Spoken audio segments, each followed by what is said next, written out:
Live from the Maverik Center in West Valley City, it's Utah Grizzlies hockey. As tonight's the last of a three-game weekend series between the Grizzlies and the Tulsa Oilers. Hi, everybody. Welcome to Utah Grizzlies hockey. I'm Tyson Whiting. It's the final game of the 2023 calendar year. Happy New Year's to everybody. As Utah looks for the weekend sweep, Utah is 4-2 against Tulsa this season. They are 4-0 here at Maverik Center. On Friday night, the Grizzlies got a 3-2 victory as Brett Stapley led the way with 2 goals and 1 assist. Brandon Cutler scored a power play goal, and Cole Gallant had 2 assists as Utah won 3-2, and Will Cranley saved 25 of 27 in his Maverik Center debut as he picked up his first win in a Grizzlies uniform. Last night, the Grizzlies scored 2 goals in the first 3 minutes of play as Adam Berg and Aaron Aragon found the back of the net.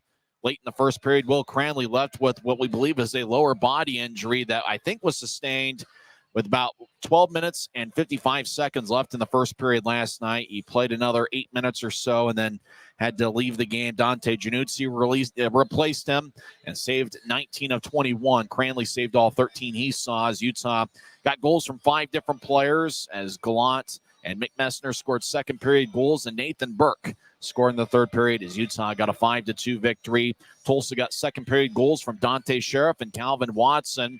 Originally, the off-ice officials gave it to Dallas Comu, but as I was worried about, as I thought that Calvin Watson had scored, and it looks like Watson did score to tie the game at 2, then the Grizzlies responded with 3 unanswered. So it's going to be an interesting one here tonight. Brett Stapley leads the way with 23 points this year, 5 goals, and 18 assists. Couple roster moves today as forward Nathan Burke was loaned to the AHL's Ontario Reign. So Burke goes up to the AHL. He's been outstanding this year with 10 goals and 10 assists. And the Grizzlies get back the captain, Josh Wesley. As Wesley making his 21st appearance this year, he's got 4 goals and 5 assists. Wesley played in 4 games with Colorado over the last couple weeks, but the captain is back. Josh Wesley will be in the Grizzlies lineup tonight. One other move in terms of additions to the lineup, Dakota Raby is back after missing the last handful of games. So it should be an interesting one tonight. The goaltending matchup is Dante Januzzi for the Grizzlies. He'll be backed up by Jay Stevens, the E-Bug.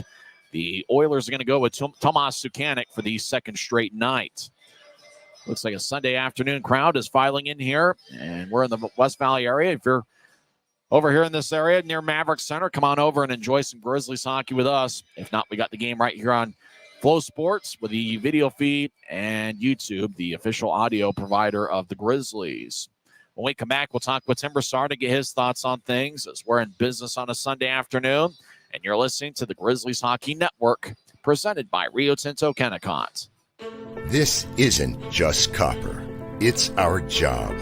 It's food on our families' tables. Without it, we couldn't stay in touch. It's what keeps our homes warm and our lights on. It's the power behind the team and a greener, brighter future. This isn't just copper. It's a proud Utah and a strong America. Welcome back to Utah Grizzlies hockey. I'm Tyson Whiting here with Tim Broussard as we're grooving on a Sunday afternoon here. Face off in about 16 minutes from now. Grizzlies won the first 2 games of this series, 3-2 on Friday night and 5-2 last night, where it was really a balanced attack by the Grizzlies, getting goals from 5 different players and outstanding goaltending performances from the law firm of Cranley and Januzzi. As Tulsa only had 2 goals on 34 shots, Januzzi will get the start in net. We updated Will Cranley's condition. We believe it happened with 12:55 left in the first period. There's a bit of a collision, and Cranley was favoring one of his legs, lower body injury. Not sure how long he'll be out, but hopefully it won't be too long. And really, it's a shame because it looked like he was playing pretty good hockey in the first period. Yeah, it looks like like I said, his best professional game was on Friday, and Saturday we went into the first, and he was doing once again, everything. He was settled in, keeping everything out in front of him, and looked really comfortable. So that's really unfortunate. We're just happy that Januzzi was able to come in and backstop it for the rest of the game. 2 roster moves made earlier today. Nathan Burke was loaned to the Ontario Reign of the AHL. He certainly been a key piece to the Grizzlies, and obviously a good player on an ECHL contract. There's always that risk that an AHL team's going to pick him up. But the Grizzlies do get back Josh Wesley, the captain. He played in 4 games with Colorado over the last couple of weeks. But the captain is back for the Grizzlies here on New Year's Eve. That's going to shore up an already decent defensive core. At least we've been playing better. You've noticed Simic playing a little bit better. Yoon kind of coming into his own, and that's only going to strengthen a defensive core that's honestly kind of coming together. Taking aside the first quarter of the year, now you're into that second, and I think maybe there's a little bit gel there. You're looking for some positives where it's been lean times up until now, but having the captain back, I think overall is going to be a positive effect across the board. Replacing Nathan Burke in the Grizzlies lineup today will be Dakota Raby. And he's one of those guys who's been outstanding over the last couple of years, but let's see if today could be the day where Raby can get going again. I hope he can make a significant contribution coming back from injury and everything. The first thing to go is your timing and your wind. So hopefully, he's like Dylan Fitz's credit. When he came back, he was in shape, and I don't have any reason to believe that Dakota Raby wouldn't be.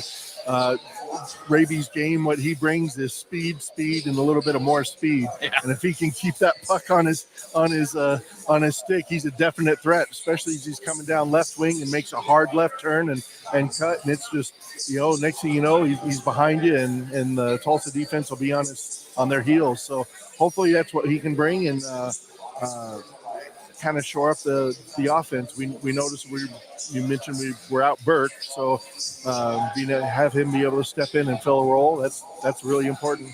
It'll be interesting to see who's got the energy, who's got the Petro today, as obviously it's the third game in less than 48 hours. And obviously with Josh Wesley, I think he played a little bit with Colorado, though, so he might be just about as fatigued as everybody else.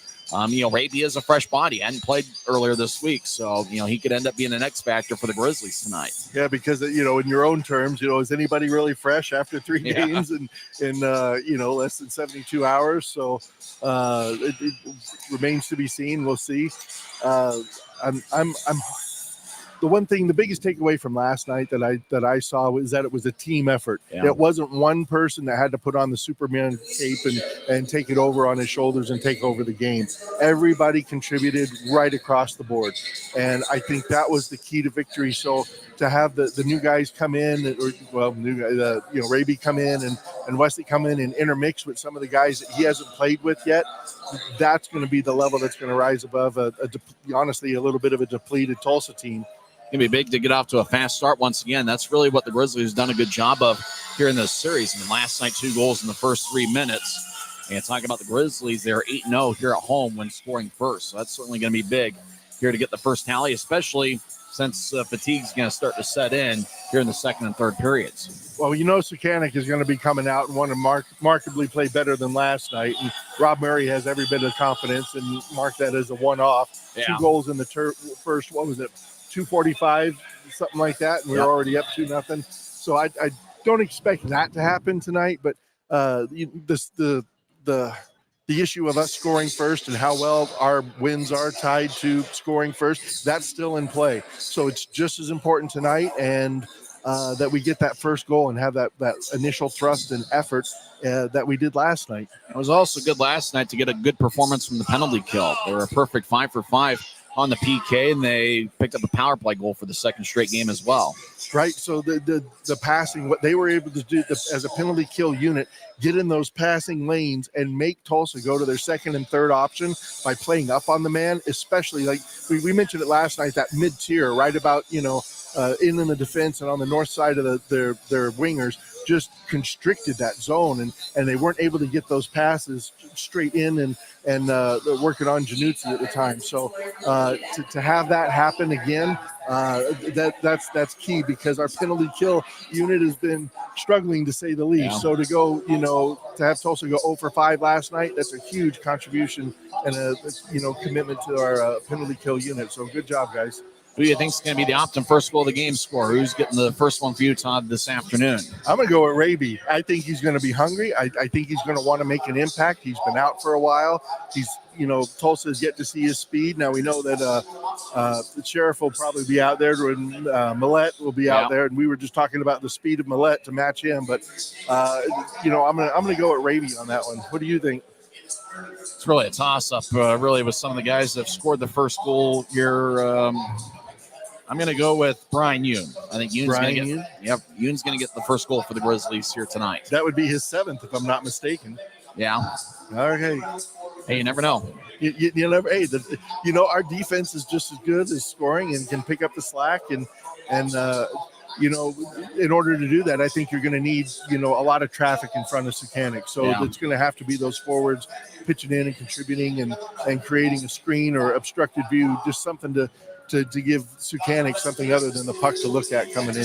Both teams have pretty good defensive units here this afternoon and really throughout the whole year. And that's been part of why Tulsa is off to a winning record right now at 13-12-3. Now, Tim, thanks for the time. We'll talk to you first intermission. Appreciate it, Tyson. That's Tim Broussard. When we come back, we'll give you the lineups for both teams. This is the Grizzlies Hockey Network. At Smith's, shop Kroger brand products for all of your favorite things this holiday season. Because our proven quality products come at exceptionally low prices. And with a money-back quality guarantee, every dish is sure to be a favorite. These are a few of my favorite things. La, la, la, la, la, la.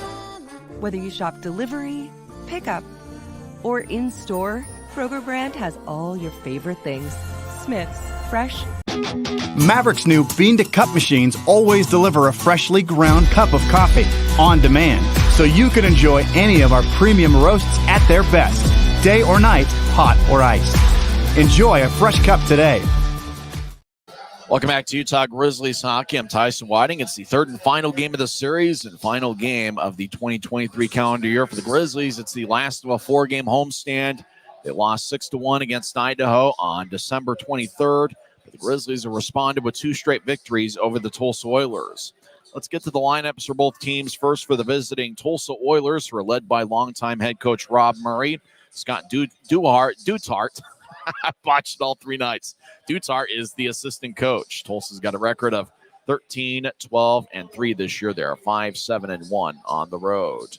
Starting in net, we thought it was going to be Tomas Sukanik, but it looks like, according to the sheet I've picked up, it looks like Julian Zunka is the one that's listed right now. Sukanik did come out first for warm-ups, which is always the indication as who's the starting goaltender going to be. But it looks like, according to this, it's Zunka. We'll see when both teams come out here who's going to get the start. So it's either going to be Sukanik, who's making his 8th appearance. If he gets a start, he's got a record of 3-4 with a 3.02 goals against average and .896 save percentage. I've heard multiple ways as to how to say his name. The San Diego Gulls, who he previously played with, and he actually had a lot of success with San Diego over the last few weeks. They call it Sukanik, so that's what I'm going to go with. And if it's Julian Zunka in net, it'll be his 13th appearance. Zunka's got a record of 6-6-1, a 2.51 goals against average, and 904 save percentage. Starting defensive pairing for the Oilers, Dougie Legrone is a +9, 27 games. He's got 1 goal and 10 assists. They always say once a Grizzly, always a Grizzly, but he was once a Grizzly as he played in 1 game for the Grizzlies to start his pro career in the 2018-2019 season. Mike McKee is a big 6'5", 240-pound defenseman. He's a +14 this year. McKee has 1 goal and 6 assists in 28 games. So starting defensive pairing is going to be Legrone and McKee. One key defenseman that's out of the Tulsa lineup tonight, Andy Carroll, who bounced his left knee off the end boards on the right side of the ice, is out of the lineup as he got hurt in the second period last night. Carroll has got an AHL contract with the San Diego Gulls, has 4 goals and 10 assists in 26 games now, +5 rating. So that's one big subtraction to the Tulsa lineup. Oilers are also without Eddie Matsushima once again, as well as Keyshawn Gervais and Davis T-Bone Codd. And they've had quite a few call-ups as well, including Kyle Krenkovic, who is the Oilers' leading scorer this year. So starting defensive pairing is Legrone and McKee. Starting forwards, Calvin Watson, who picked up a second period goal last night. Watson has 5 goals and 2 assists in 25 games. Reggie Millette is also in the lineup. He's got 2 assists in 21 games. And Dallas Comu, who led the Oilers with 5 shots on Friday night in his Tulsa debut, he's in there for the 3rd straight day. As Comu has a +1 rating so far. He was previously with Pensacola in the SBHL. So starting forwards are Comu, Millette, and Calvin Watson. Watch out for Michael Farron and Tyler Polson as they each have 11 goals this season. And now for the lineup for the homestanding Utah Grizzlies, who are led by 3rd-year head coach Ryan Kanaswich, who's the all-time leader in goals, assists, and points in team history. His assistant is Christian Horn. Grizzlies have a record of 10-17 this year. They are 10-6 here at the friendly confines at Maverik Center, and they have outscored opponents 56-47 here at home. Starting in net is going to be Dante Januzzi, the 1st-year pro. He'll be making his 14th appearance this season and 12th start.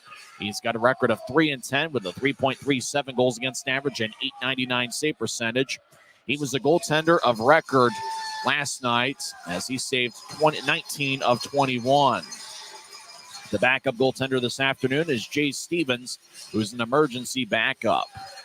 As Will Cranley got injured in the first period last night, a lower body injury, and we're not sure how long he's going to be out, but he got hurt. We believe, I actually went back and saw the first period. I believe he actually originally got hurt with 12 minutes and 55 seconds left in the first period.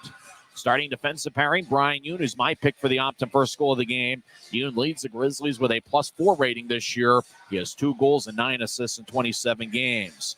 He'll be paired up next to Quinn Wickers, who's got 1 goal and 3 assists in 10 games. This will be his 8th appearance in a Grizzlies uniform. He's got 1 goal and 3 assists for Utah and a +1 rating. The other defensemen we're expected to see include the captain, Josh Wesley, who was reassigned to Utah from the AHL's Colorado Eagles. Kyle Mayhew will also be in there. He's got 6 goals and 10 assists this season. Corey Thomas is in the lineup as well. He's 6'5" and 215 pounds, and he has 3 assists. And Jacob Semick, the Arizona State product, who has 2 goals and 3 assists in 21 games. So that's the defenseman. Jordan Stone is a scratch tonight.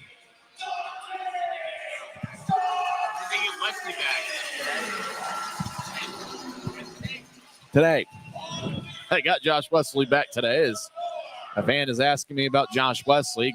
Came back today. I don't think you thought it was on the air.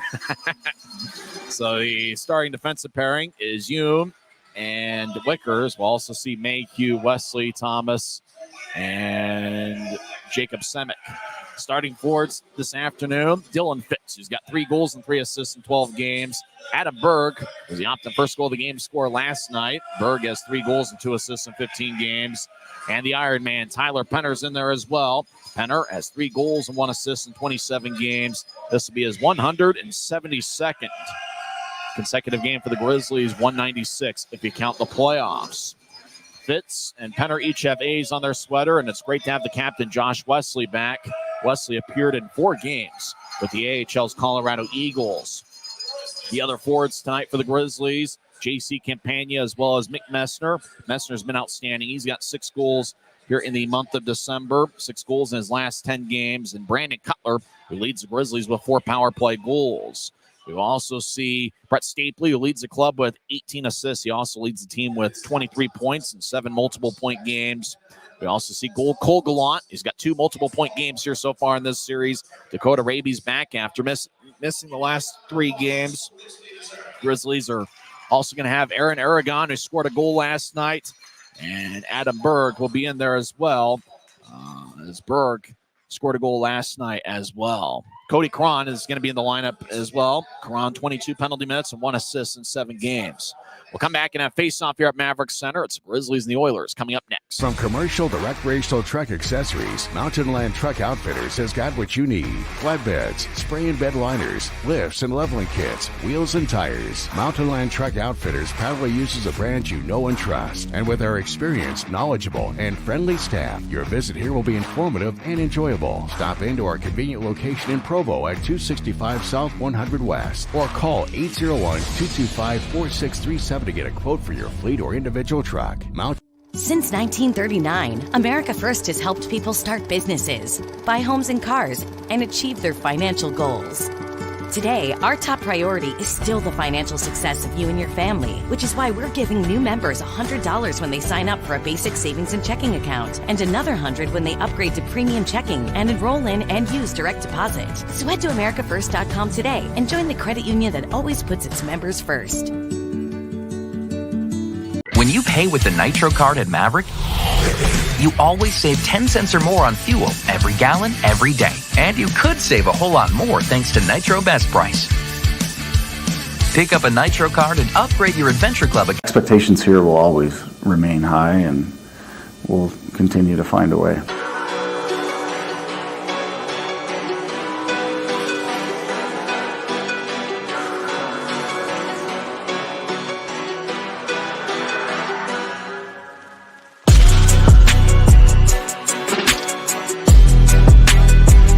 Guys put together a lot of good games, you know.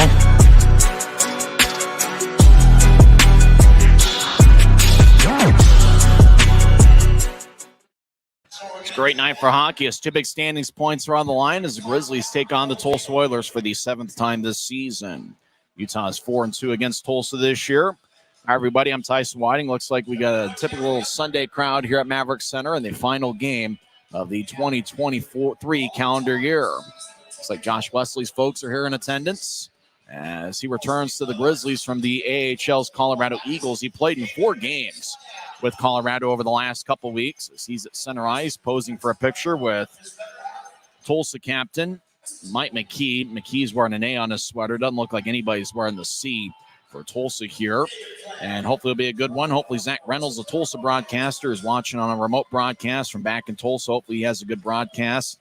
And it should be an interesting one here tonight to cap the 2023 calendar year. Third game in less than 48 hours. We'll see if fatigue plays a factor here this afternoon.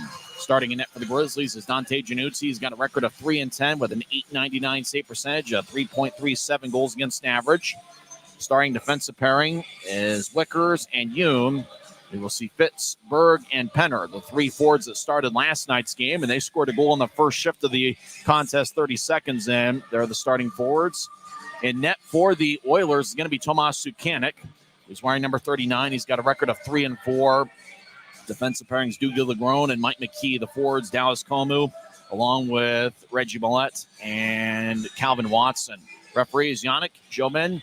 Mansu, he drops the puck and we're underway. Tulsa in a white jersey skates from left to right as McKee moves it ahead to Millette. It tapped off his stick and flies deep in the Grizzly zone. Utah skates from right to left wearing a black jersey with white numbers and professional green trim. Yoon gets back checked by Millette. It goes to Dylan Fitz, number 13. We'll throw it around Utah's net to Quinn Wickers, who will wrap it around the near wall as it tapped off of Berg and goes to Penner across the center ice. Penner gains the line, tries to get around Mike McKee as McKee pushes Penner along the glass deep in the Oilers zone. McKee gets the puck. He's the longest current tenured Oiler. He slides a diagonal pass to the right wing for Watson. He has a tap off his stick. Watson scored a second period goal last night as Watson trips up Penner, no call. This official has let them play for the most part this weekend. As Stapley moves ahead to Fitz, goes back towards Stapley off his stick and goes to Dante Sheriff, wearing number 29. Sheriff's got good speed. He gains the line, right side, righty shot is blocked by Wesley Stick, and it flies out of play over the protective netting and into the seats as we get our first whistle. 52 seconds in. Everybody make your pick for the Optum first goal of the game. Who's scoring first for Utah tonight? I'm going to go with Brian Yoon.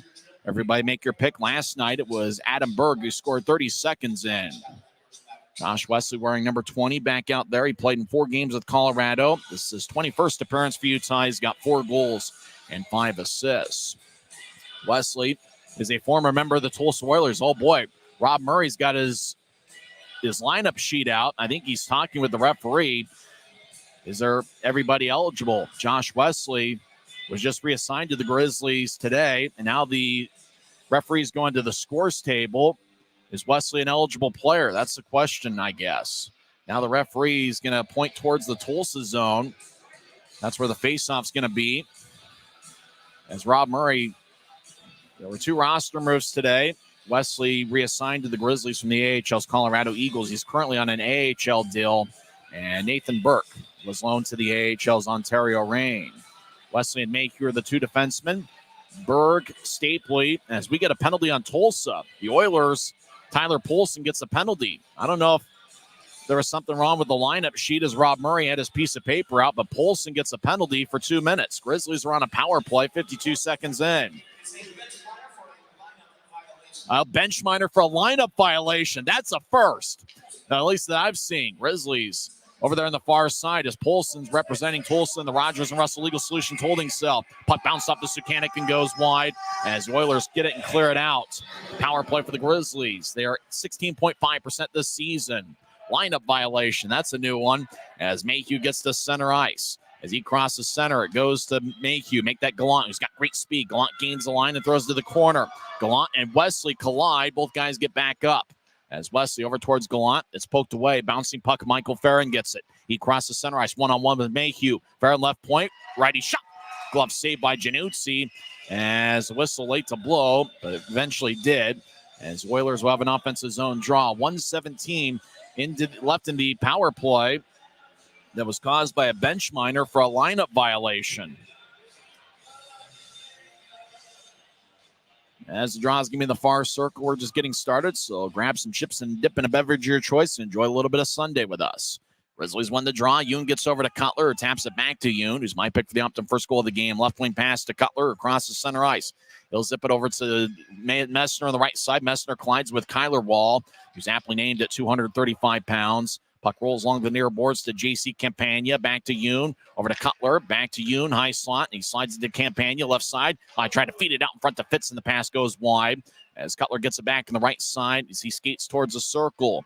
Cutler gets to Yoon on the right side, who dips it across to Campagna. Left circle. Lefty shot goes wide as it tapped off the glass and exits the zone. Yoon will gallop after it. He gets it in the Grizzly zone. Tulsa makes a line change as Yoon skates down the middle. He'll feed a right wing pass off the boards to Fitz, who backhands it in.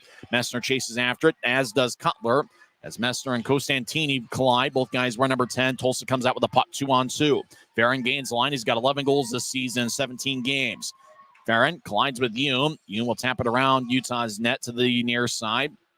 Costantini gets bounced in the corner by Messner. Costantini centers it out in front to Butcher. Butcher gets cut off by Yoon. As Polson stands up, he's coming out of the penalty box right now. Grizzlies 0 for 1 on the power play. As skating in is Farron, but he's offside as the whistle blows with 17:04 left in the first.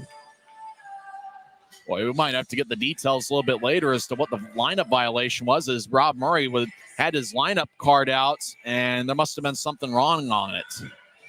As Ryan Knaswich must have been the one to point it out there during the first whistle. Draws going to be at neutral ice. Cole Gallant's out there with Cody Cron and Aaron Aragon. Aragon scored a goal early in the first period on a shot that was originally taken by Cody Cron, 2:42 in. Still no score, 3 minutes in. As Tulsa gets the puck after winning the faceoff, they skate from left to right. As Hilderman chips it to Sheriff, who gets to the center ice red line, and he fires it to the left corner, far side. Semick over towards Cron, who drops it off. Grizzlies cross center. Gallant gallops into the Tulsa zone to see gets bounced by Wall. Gallant gets pushed by Wall as he was trying to get back to his feet. As Tulsa crosses center ice, Sheriff gains the line. He veers off to the left, drops it off. Folk shot saved by Januzzi as Carson Folk had a good look from the right side. As Tulsa throws to the points, picked off by Gallant. He gets to center ice, and he'll lift it in as the puck wobbles on its side towards the near corner. Grizzlies change things up as Wall collides with Karan behind Tulsa's net. Sheriff moves out to center ice, passes wide of Dallas Comu, and icing is going to be called on the Oilers with 16:13 left in the first. Looks like Dallas Comu, who was just acquired by the Oilers earlier this week, looks like he's going to be a pretty good one. He's got a lot of speed. He played a little bit last year with Savannah in this league and had 1 goal in 11 games. Draws gave me the right circle, deep in the Oilers zone. Penner will take it with Berg and Fitz out there. Mayhew has played a ton of minutes this weekend. He's paired up with Josh Wesley. Draw one by the Grizzlies. Wesley, right wing, righty shot. He's blocked away by Sukanik. Wesley played in 26 games with Tulsa in the 2019-2020 season. That was canceled in March of 2020. As Berg throws it in, Penner chases after it. He collides with Doogie Legrone.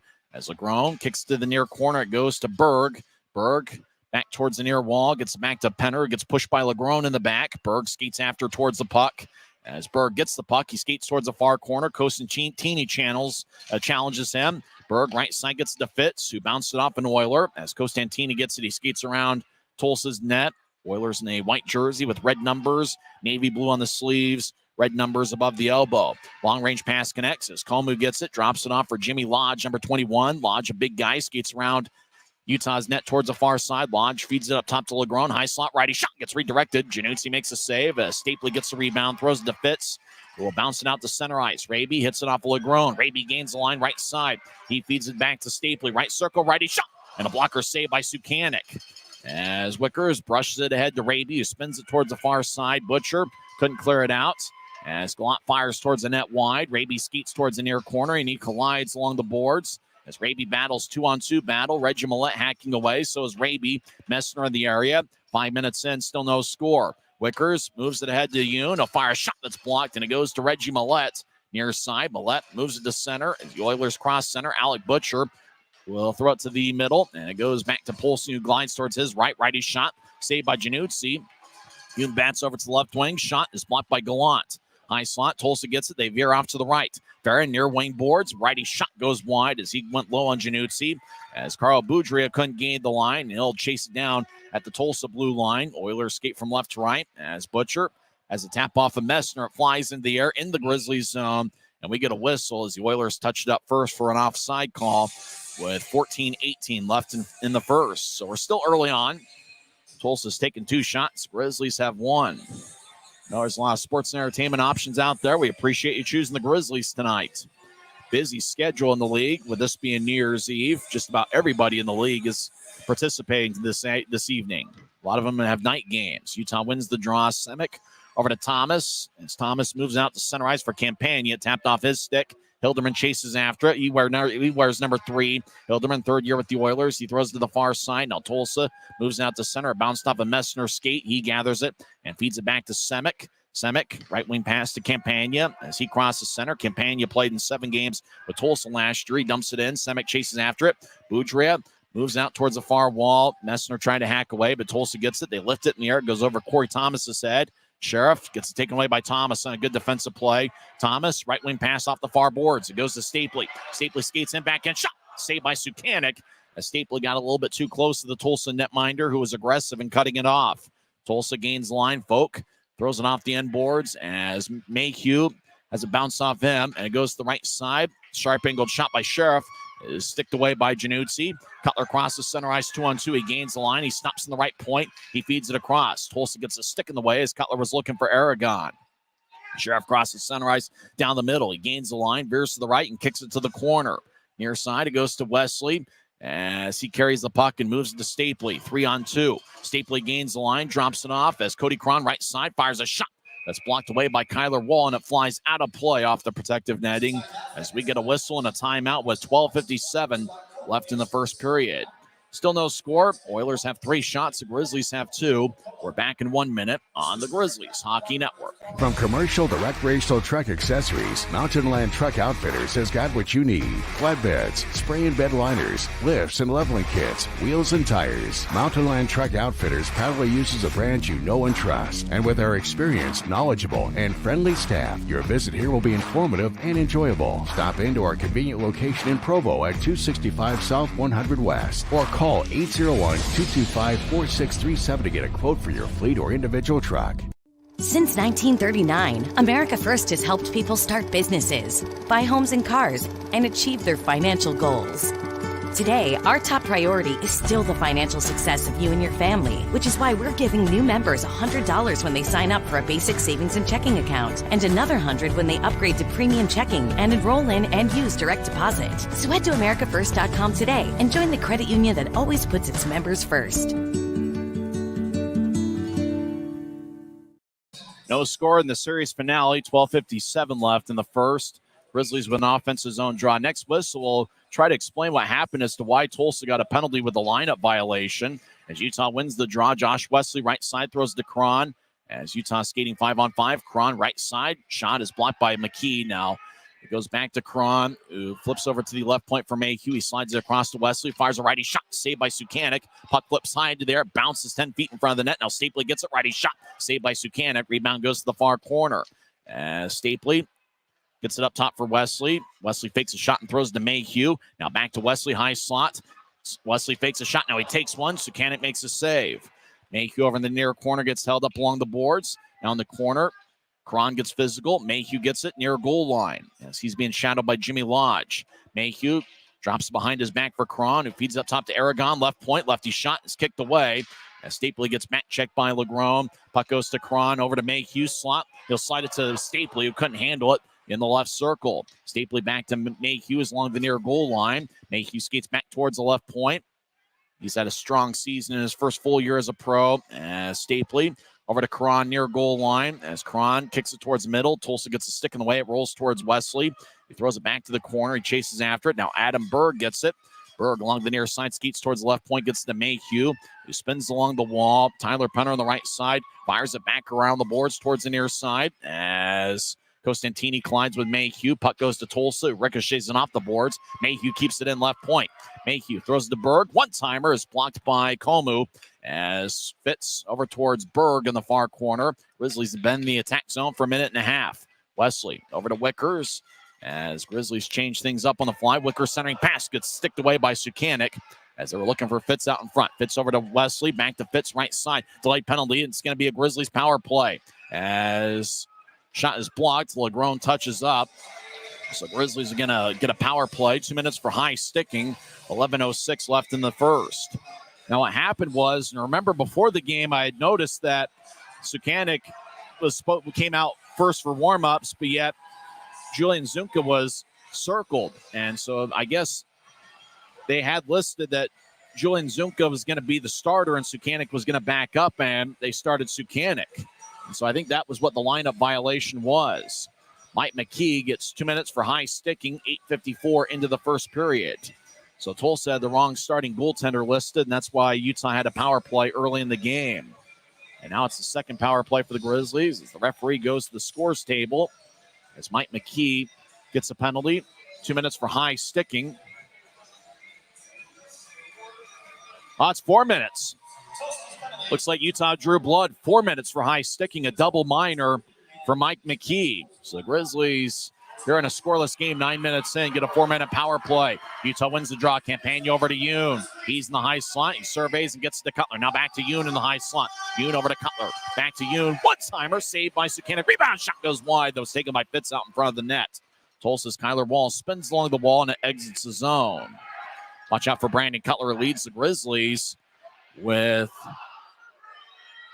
4 power play goals. And it looks like McKee also got a 10-minute unsportsmanlike misconduct. As Messner gains the line right side, he skates towards the corner as Messner will try to drop it back for the point. As now it kicks over to Yoon. Puck bounces over his stick and it goes into the Grizzlies zone.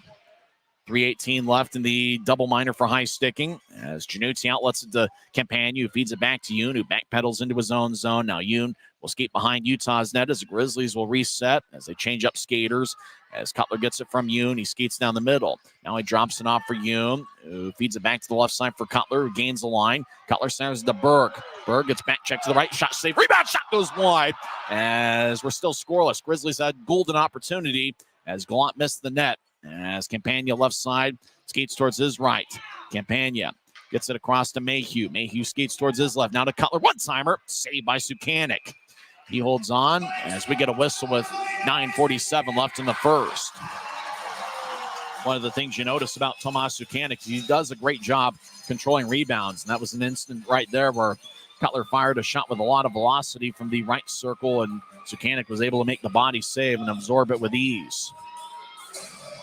Draws give me in the right circle. 9:47 left in the first. Grizzlies up to 9 shots. Tulsa's taken 5. Still no score. Tulsa wins the face-off, and they clear it all the way out.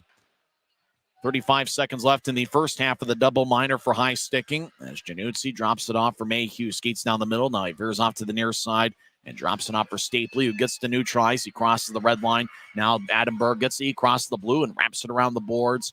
As Wesley collides with Kyler Wall. Wall will bounce it off of Wesley.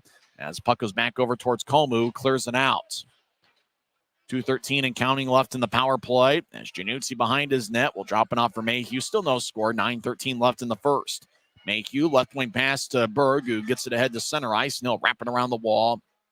Sukanik lets it go. Wesley lets it go to the point. Grizzlies keep it in. Utah trying to center to bounce off an Oilers stick as Tulsa gets it, and they'll tap it off the near boards. as the puck glides quickly into Januzzi. So we're now in the second half of the double minor for high sticking.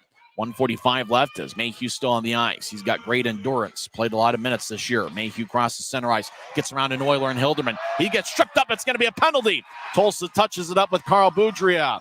As that might be fatigue right there. Kyle Mayhew gained the line. Veered off to the left. He tried to get around Hilderman. And Hilderman with the last gasp attempt tripped up Mayhew, hoping it wouldn't be called. But the referee spotted it.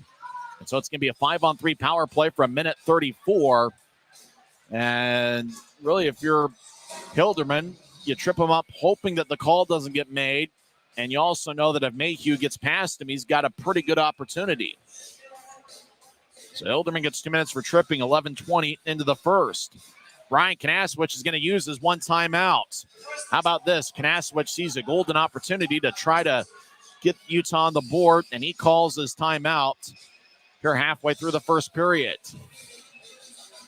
He wants to set something up here as Utah's going to have a 5-on-3 power play for 1:34.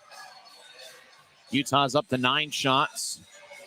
And I think he also wants to keep that same unit that was out there and give them another shift as it gives them a little bit of a break. Cutler, Fitz, Stapley are probably going to be out there. You talk about the endurance of Kyle Mayhew, and it's the third game in less than 48 hours, but he looks very fresh. I know it's early in the game, but he probably caught Hilderman a little bit tired, and Hilderman just kind of tripped him up hoping it wouldn't get called, but it did. So 5-on-3 as Rob Murray talks with a 3-man unit out there for Tulsa. Kyler Wall's going to be one of them.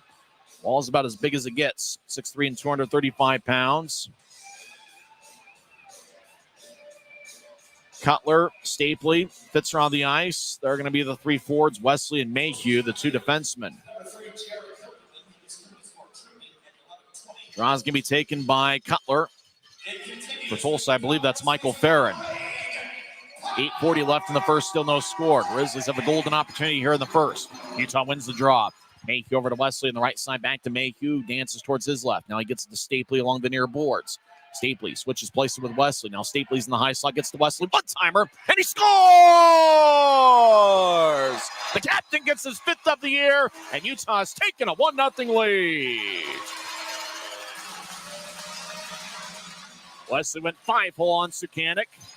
And welcome back, captain. He played in 4 games with Colorado over the last couple of weeks. He high-fives everybody on the Grizzlies bench. What a leader Josh Wesley has been, as he's the Optum first goal of the game scorer. That was a blast from Josh Wesley, who was all alone in the left circle. It's a 5-on-3 power play goal, which means the Grizzlies will stay on the power play for the next 1:48 as Hilderman continues to serve his tripping minor. So 1-0 Utah. The timeout paid off. The play was set up for Josh Wesley to get a one-timer on the left side, and he didn't miss. Grizzlies win the draw. They gained the line far side as Stapley chips to the corner. Gallant wraps it around the boards as Adam Berg gets it. Berg surveys and skates towards the near side. He fakes it to Mayhew. Now he gets to Mayhew in the left point. Back to Wesley in the high slot. Over to Stapley, right point. Stapley surveys, skates in. Righty shot is blocked by Wall. Wall will throw it past Stapley as the puck exits the zone as it wraps around the far wing boards towards Januzzi, who stops it behind his net, and he gets over to Kyle Mayhew. As Mayhew flies to center ice down the middle. Mayhew gains the line, right wing pass to Wesley. He throws it behind his back for Gallant, who slides it to Stapley. One-timer, kick save by Sukanik.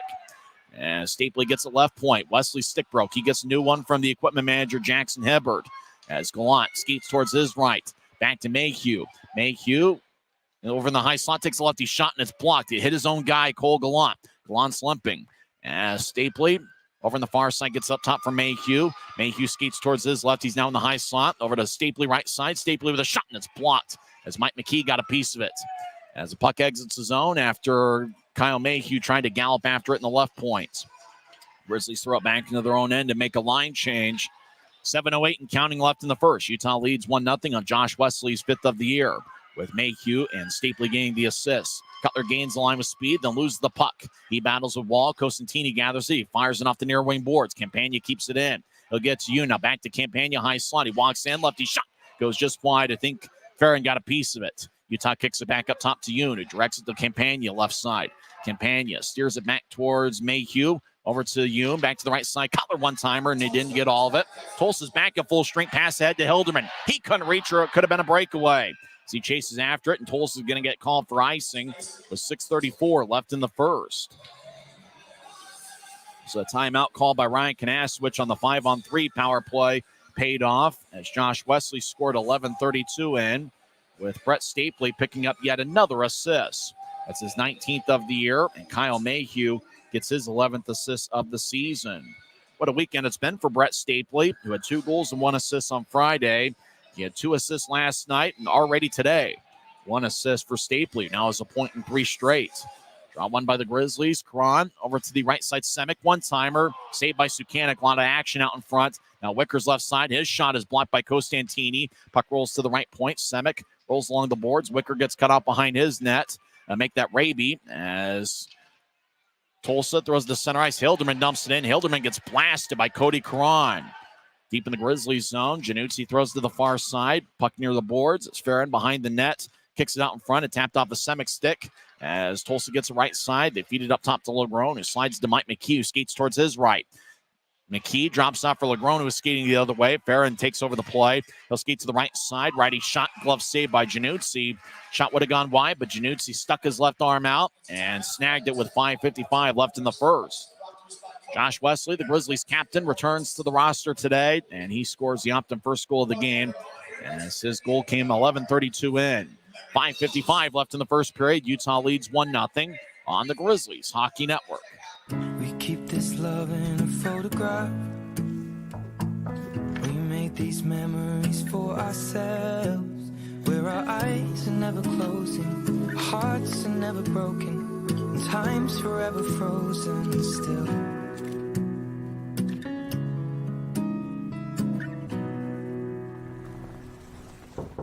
So you can keep me inside the pocket of your head.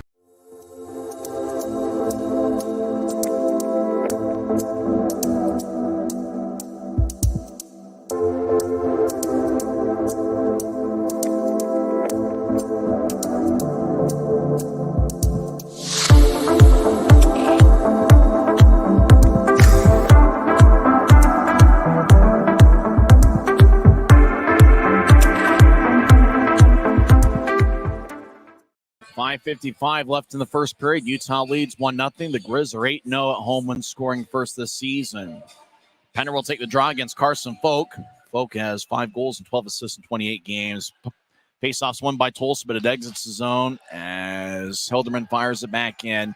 Yoon skates towards the far corner to get it as Grizzlies carry it out to center ice, skating from right to left. Pass ahead to Penner. He skates towards the right circle. Righty shot. Pad saved by Sukanik. Now Thomas with a shot. Stick saved by Sukanik as Thomas fired away from the left wing. Long range pass doesn't connect as Dante Sheriff, but somebody got a piece of it at neutral ice, no icing. As Yoon will wrap it around the boards for Thomas as he'll slide it ahead as it bounced off the Sheriff's stick. Tulsa keeps it in. Oilers left side. Farron lefty shot. Glove saved by Januzzi.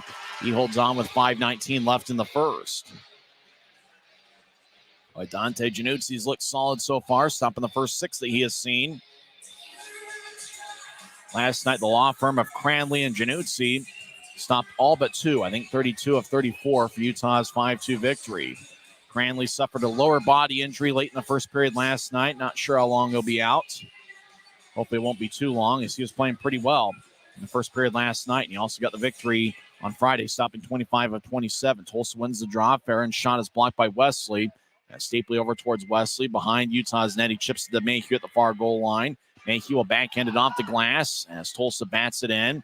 As it goes back to Mayhew, carries it to neutral ice. Left wing pass to Stapley's picked off. As Farron will throw it in. Butcher chases after it. Wesley behind Utah's net gathers it. And he'll tap it off the far stanchion, and it goes deep in the Oilers zone. It's going to be icing on Utah with 4:51 left in the first. Make sure to go to the Grizzlies team store every time you're here at Maverik Center for a Grizzlies game. Grizzlies only have 3 home games in the month of January. It's a 3-game set against the Rapid City Rush. It's going to be highlighted by Guns N' Hoses night. That's going to be on Saturday, January 27th. Next Grizzlies home game will be a Smith's Family Night on January 24th. And with that Smith's Family Night, 4 tickets for $40 and $10 for each additional ticket. Grizzlies win the draw. Mayhew will shovel it out to center ice. It bounced off a Tulsa stick as it goes to Calvin Watson, who had a goal last night. He has 5 on the season. He throws it back towards Carl Boudria. As over towards the far side, they get it past Watson. Deep in the Grizzlies zone, it's going to be icing as Tulsa fired it in from Grizzlies territory. 4:33 left in the first. In the first intermission, we'll go over the stats and stories from the first period, including the Grizzlies' unusual power play at the beginning, as well as a conversation with Tim Broussard. We'll get his thoughts on the timeout Ryan Kanaswich called with the 5-on-3 power play to set up Utah's goal, as well as, whether he has seen a lineup violation over the last many years. I think I saw one in juniors in a game involving the Utah Outliers a couple years ago, but I haven't seen one at the pro level in quite some time. Tulsa wins the draw, skating from left to right. They get to neutralize to move it ahead. It tapped off a Millette stick. It goes deep in the Grizzlies zone. Januzzi behind his net will throw it towards the near side. It goes past Campagna and Costantini as it goes to Kyler Wall. He's back in the Oilers zone. Outlet pass to center, taps off a stick and flies into Oiler territory as Campagna gets it right side. He skates in front of Wall. Campagna will tap it off the end boards, kick it out in front to Cutler. It bounced off of Sukanik and goes wide. Wesley, right side, shot. Tapped off the glass as it missed wide. Millette clears it out to center as it goes to Messner. Backhands it to Wesley. Wesley back in his own end as he surveys and feeds it to Campagna. Long-range pass connects. Campagna right side drops off for Messner. Messner lefty shot, and it's blocked as the puck goes back to Campagna, who kicks it towards the middle. And Tulsa picks it off as Campagna was looking for Messner. Cutler gets to the line. He'll throw it to the right corner. Messner gallops after it as he collides with Hilderman. Messner throws to the near corner, but the only guy there was an Oiler. Pass ahead to Millette, who gets to center ice, and they'll loft it in as Januzzi behind his net throws it to the near side once again. Raby gathers it in the left wing. Raby, the Michigan man who finished his college career at Sacred Heart. Diagonal pass to the right for Cron, who enters. He gets it back to Raby, who slides it out in front. It kicks off a Legron stick. Cron gets held up in the slot, couldn't get a shot off as Raby on the right side gathers it. And he skates along the far wing boards. Raby gets across to Wickers. He's all alone on the left side. Wickers lefty shot. Saved by Sukanik, who holds on as Wickers fired it into the Tulsa Oilers logo right there in the middle of Sukanik's chest. So Wickers with a good look from the left side. Didn't really have much of a shooting angle. Sukanik came out a little bit in front of his crease to cut it off. Actually, look in the replay, Sukanik just stayed in the crease. He didn't come out to cut off the angle at all. As Drott's going to be in the left circle. Aragon will take it. He's got Cron to his left and Raby to his right. Wickers and Brian Yoon, the defensive pairing. Yoon leads the Grizzlies with a +4 rating. Draw one by Utah as Wickers left side moves up top for Raby. Raby gets double teamed. Raby keeps the puck near goal line. Now throws to Aragon, who skates around Tulsa's net, and he pitches it up top for Yoon on the right side. He guides it to Wickers left side. Wickers lefty shot is tapped off of Farron's stick, and it flies out of play. As it hit off the protective netting behind Tulsa's net. And it looks like we'll have a face-off in the Oilers zone. Both teams will change things up here late in the first period. I always had a theory, these sort of scenarios, baseball-style weekend series, third game in 3 days, the team that always gets off to a fast start ends up playing pretty, ends up winning, with the fatigue settling in here later in the game. It's almost as much mental fatigue as it is physically. As a draw won by Tulsa, as the Oilers weren't looking for the puck, was Yevdokimov. Semic gathers it. They'll throw it to Berg behind the net. Berg gets it poked away by McKee. Now Berg and McKee battle as the puck throws towards the near corner. McKee pushes Berg along the glass as Tulsa will lift it out. Bouncing puck towards the Oilers bench to center ice. Fitz throws it back in. Puck goes back to Mike McKee, who moves it ahead to center ice, and it goes to Tulsa. As he gets to the left point, Yevdokimov over towards Sheriff, who couldn't reach as the puck glides towards Utah's backboard. Semic rolls along the wall as Legron gets spun around. Folk feeds it to the left side. Tulsa over to Folk. One-timer is blocked by Penner, and it ricochets out to center ice. Grizzlies sneak in a line change. 2:05 left in the first period, and counting as Utah leads 1-0. Tulsa gets the line. Raby pushes Boudria. As Boudria loses the puck, Raby backs it out to center. As Tulsa gathers it back, as they throw it deep into their own zone, Grizzlies sneak in some new players. I would say fresh players, but nobody's fresh here on tonight's game. Third game in less than 48 hours. Tulsa back deep in their own zone, spreads the ice as the Oilers now skate down the middle. Dougie Legron will fire it towards the near wing boards. It goes off the Sheriff and goes back to Josh Wesley in front of Januzzi. As he'll steer it out to center ice. It goes to Stapley, who gains the line. Throws it to Gallant in the far corner. Gallant gets held up. 2-on-2 battle in the corner. As now it goes to the Oilers as Polson had joined the play. Tulsa dumped it off a stanchion. It stays deep in the Oilers zone. As Raby feeds up top for Wesley. He'll fire a righty shot. It goes just wide. Stapley around the net. Wraparound shot goes wide. And it kicks back to Raby. He's along the near goal line. Now back behind the net. As it goes to Gallant, who skates towards the corner. Gallant gets held up. No call. 1 minute left in the first period. Tulsa ices the puck. It got redirected by Mayhew's stick. No icing as the Oilers fit in a line change. As Wesley gets to center ice. Wesley gets around an Oiler, and he kicks it in. As Hilderman, back along the near side, will slide it ahead. Goes to center ice. I think it hit one of the officials. As Cutler over to Wesley. Long-range pass connects to Mayhew. Mayhew gets spun around by Kyler Wall. Tulsa taps it back to center. It's gathered by Cutler, who saucers it to Wickers, who gains center ice. Now Wickers gains the line. They'll skate to the corner. 25 seconds left in the period. Cutler centers it. It's picked up by Sheriff. Make that Reggie Millette. Millette crosses center ice. 2-on-3. Gains the line. He gets around Campagna. Millette right side. Gets blasted by Campagna as the puck kicks to the far corner. As goes over to Comu. As Tulsa gets held up by Wickers, and Oiler goes down. As Millette, 5 seconds left in the period, throws up top to Wall, who fires the lefty shot. It's blocked by Wickers. And that will do it for 20 minutes here at Maverik Center. As the only goal is scored by the captain, Josh Wesley, 11:32 in. As he got his 5th of the year. Wesley earlier today was reassigned to the Grizzlies from the AHL's Colorado Eagles. Brett Stapley and Kyle Mayhew picked up the assist as Stapley's outstanding weekend continues. He had 2 goals and 1 assist on Friday night. He had 2 assists last night, and he picked up a first period assist. When we come back, we'll recap the first period, go over some stats and scores, and talk with Tim Broussard to get his thoughts on things as well. A very interesting first 20 minutes here at Maverik Center as Utah leads 1-0 on the Grizzlies Hockey Network. When you pay with the Nitro card at Maverik, you always save 10 cents or more on fuel every gallon, every day. And you could save a whole lot more thanks to Nitro Best Price. Pick up a Nitro card and upgrade your Adventure Club account today. At Smith's, shop Kroger brand products for all of your favorite things this holiday season. Because our proven quality products come at exceptionally low prices. And with a money-back quality guarantee, every dish is sure to be a favorite. These are a few of my favorite things. La la la la, la la la la. Whether you shop delivery, pickup, or in-store, Kroger brand has all your favorite things. Smith's. This isn't just copper. It's our job. It's food on our family's tables. Without it, we couldn't stay in touch. It's what keeps our homes warm. And our lights on. It's the power behind the team. And a greener, brighter future. This isn't just copper. It's a proud Utah and a strong America. From commercial to recreational truck accessories, Mountain Land Truck Outfitters has got what you need. Flatbeds, spray and bed liners, lifts and leveling kits, wheels and tires. Mountain Land Truck Outfitters proudly uses a brand you know and trust. And with our experienced, knowledgeable, and friendly staff, your visit here will be informative and enjoyable. Stop into our convenient location in Provo at 265 South 100 West or call 801-225-4637 to get a quote for your fleet or individual truck.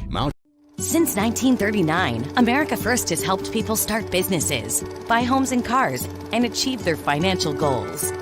Today, our top priority is still the financial success of you and your family, which is why we're giving new members $100 when they sign up for a basic savings and checking account, and another $100 when they upgrade to premium checking and enroll in and use direct deposit. So head to AmericaFirst.com today and join the credit union that always puts its members first. First intermission here at Maverik Center as Utah leads 1-0 as Josh Wesley scored a 5-on-3 power play goal, 11:32 into the first period with Brett Stapley and Kyle Mayhew getting the assists. That was the first 5-on-3 goal scored by the Grizzlies this season. A lot of interesting stuff happening in the first frame. 52 seconds into the contest during the first whistle, Tulsa was called for a bench minor, a legal lineup. was the call. Now, before the game starts, usually you get a lineup sheet and it tells you the starting goaltender is, who are the starting 5 skaters. You have the 2 defensemen, 3 forwards there starting. Well, when we picked up the lineup sheet, it looked like Suchanic's name was not listed as a starter, even though he came out first for warmups, which is always the indication as to who the starting goaltender was going to be. Didn't look like he got hurt in warmups or anything like that. And they had listed in the lineup sheet that Julian Zunka was going to be the starting goaltender and that Suchanik was going to be the backup. Well, I guess the first whistle, Ryan Kanasowicz or somebody must have spotted it and mentioned it to the referee. Then the referee went to talk to Rob Murray, and you know something's going to be up when Rob Murray pulls out his lineup sheet and looks at it. Maybe it was just a mistake on his part. He circled the wrong guy. Who knows what the case was. But Tulsa got a bench minor for a legal lineup 52 seconds into the game. And I'm pretty sure Zach Reynolds, who's on a remote broadcast in Tulsa, is probably very puzzled as to why their team was shorthanded there for 2 minutes early in the first period. Tulsa did a good job on that particular penalty kill. Mike McKee got an unsportsmanlike conduct minor and a high sticking minor, 8:54 into the first period. So we thought it might have been a double minor for high sticking. It was actually a 2-minute high sticking penalty and 2 minutes for running smack at the referee. Yeah, usually you can't talk smack at the wrong time to the referee. That's the second unsportsmanlike conduct penalty by McKee in this series. So that's why Utah had a 4-minute power play. Helderman, 11:20 into the first, got a tripping minor. And so that gave Utah a 5-on-3 power play for about 1 minute and 30 seconds. Ryan Kanasowicz noticed the importance of getting a goal there. So he called his one timeout, set up a play that I believe was designed for Josh Wesley to get a one-timer from the left circle. And Wesley was all alone. Pass went to Josh Wesley, and he fired away, went 5-hole on Tomas Suchanik. And that's the only goal of the game so far. So Utah leads 1-0. They have outshot the Oilers 13-6. Wesley leads the way with 4 shots. Brett Stapley has 3, and then 6 other Grizzlies with 1 shot. And if you joined us late, Grizzlies captain Josh Wesley was reassigned to the Grizzlies from the AHL's Colorado Eagles. Wesley did appear in 4 games with Colorado, and he had a +2 rating. So it's just one of those things where you talk about, the Grizzlies captain and really their top line dominating this series, and that's certainly been the case here this weekend against a pretty good Tulsa Oilers team. Certainly a good defensive unit as well. Do we have a wedding proposal? I think we do. We're on the Maverik Center ice, and you know what? I think there was a yes. Hey, New Year's Eve's the day to do that. I'm pretty sure everybody's going to have their New Year's kisses. Geez, the only thing I'm going to be kissing is my pillow tonight, unfortunately. Yeah, we got a wedding proposal. We got a camera person there taking a very beautiful moment there. 2 people in hockey helmets, and, well, boy, they look very happy. Good for them. Wedding proposal here on New Year's Eve at Maverik Center in the first intermission. So a lot of interesting stuff is happening here so far tonight. For Tulsa and their 6 shots, nobody's had more than 1. Legrone, Polson, Butcher, Folk, Farron, and Yevdokimov have the Tulsa shots. One other roster move we mentioned, Wesley got sent back to Utah. Forward Nathan Burke was loaned to the AHL's Orlando Reign. Obviously, when you got a good player on an ECHL contract, at some point some AHL team may pick him up. And Burke's been an all-around stud for the Grizzlies this year. 10 goals, 9 assists. He even leads the team in penalty minutes with 45, and he's got a 14.3 shooting percentage. Burke, a pretty good all-around performer. He actually performed well in the AHL late last season after completing a college career at Bowling Green State. So Burke right now is with the Ontario Reign on a loan, and hopefully he'll play well and get some good playing time with Ontario. There's a few other games in progress. There's one game in the league that's gone final. Worcester defeats Reading 2-1. First intermission, Newfoundland is a 1-0 lead over Adirondack. Grizzlies will be in Newfoundland later this week, Friday and Saturday at 3:30 and Sunday afternoon at 12:30, though all those times are in the Mountain Time Zone. It's going to be normal start times. In Newfoundland, they're so far out east, they're in their own time zone, 3.5 hours ahead of the Mountain Time Zone. One other game in progress, first intermission, Savannah leads Atlanta 1-0. Later in the first intermission, we'll go over some NFL scores. The big upset of the day, the Arizona Cardinals defeat the Philadelphia Eagles 35-31. Cardinals record goes to 4-12 on the year. Philadelphia, embarrassing loss. Their record falls to 11-5. When we come back, we'll talk with Tim Broussard to get his thoughts on the penalty that was committed 52 seconds in on the illegal lineup. Has Tim Broussard ever seen anything like that? At least at the pro level. I know it happens in juniors every now and then. And the Grizzlies timeout with a 5-on-3 power play that led to Utah's lone goal. We'll talk with him on the other side as Utah leads 1-0 on the Grizzlies Hockey Network.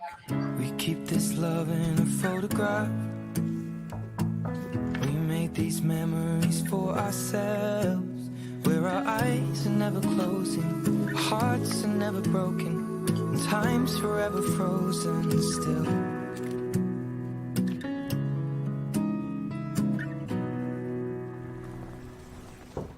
So you can keep me inside the pocket of your head. Welcome back to Maverik Center. Utah leads 1-0 over the Tulsa Oilers. Oh, we had something crazy happen there in the first whistle, 52 seconds. And now we received a lineup sheet as to who the starters were going to be. They had listed and circled Julian Junka as the starting goaltender. It almost looked like they had crossed out Sukanik. Sukanik came out first for warm-ups. Every indication was that he was going to start. But I imagine Rob Murray made a mistake and accidentally put Junka as the starting goaltender in his lineup sheet. And I don't know if Ryan Knaswich was the one that made a note of it to the referee. And, looked like the mistake was made, and Utah got a power play there in the first minute. Yeah, how about that? So heads up to the Grizzlies bench and keeping an eye on Rob Murray and company and keeping them honest. And, you would call that out in the pregame, that Sukanik was the first one out for warmups, but they had listed Junka. So, hey, we'll take an early 2-minute power play, and that's just fine with us. I don't know if I've seen that at the pro level. I remember a Utah Outliers game a couple years ago where there was a lineup violation, and usually what happens, you wait till that first whistle when that guy's participating out there, and you make a note of it to the referee, tell him, hey, we got the wrong lineup here, and you get a penalty out of it. And you hope to get a quick goal. That was the first time I've seen it at a pro level. Like you have seen it in juniors, Ogden Mustangs, years and years, once upon a time in a galaxy far, far away ago.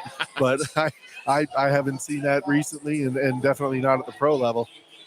Grizzlies later in the first period got a 5-on-3 power play for a minute and a half. And Ryan Knaswich knew the importance of getting a goal there. He used his one timeout. And I imagine he set up exactly what happened. A one-timer for Josh Wesley in the left circle, and Wesley didn't miss. No, not at all. It was interesting because it looked like they started out with you can do almost anything with passing on a 5-on-3. But to start out with that early, kind of collapse in, and Wesley kind of holds back on the left side, waiting for that one-timer. Totally designed play. Stapley got it right over to him in a perfect shooting possession, and Wesley didn't miss going 5-hole on Sukanik. What else stood out to you in the first period? You know what? Sukanik is gassed. With all the work that he got early, I think it was about the 7-minute mark. I was looking down, and he's on one knee. Earlier than that, he's kind of bent over, and I know those feelings. I can feel those goalie feelings from here, and he definitely was getting his work. Yeah, right. This morning. Sukanik last night he got his fair share of work, and today, and so I think the more pressure we can keep on them early like this, that's only going to pay dividends down. So I'm happy to see with our not just our early success, but how early our aggression and how much our aggression is really coming out, and I'm glad it paid off. I feel that tiredness, and I haven't even played this weekend. Grizzlies in the first period had 6 scoring chances. Tulsa had 2. Tulsa had a few shots there early, but in the second half of the first period, they didn't get much on Januzzi at all. Well, it's hard to get scoring chances when you're in box because you have McPhee running his mouth again, or McKee. So if he's going to play Santa Claus, I'm not going to turn down gifts and another 2 minutes and a power play time. I'm just fine with that. So you know what, if you'd like to run his mouth the rest of the game, I'm okay with that.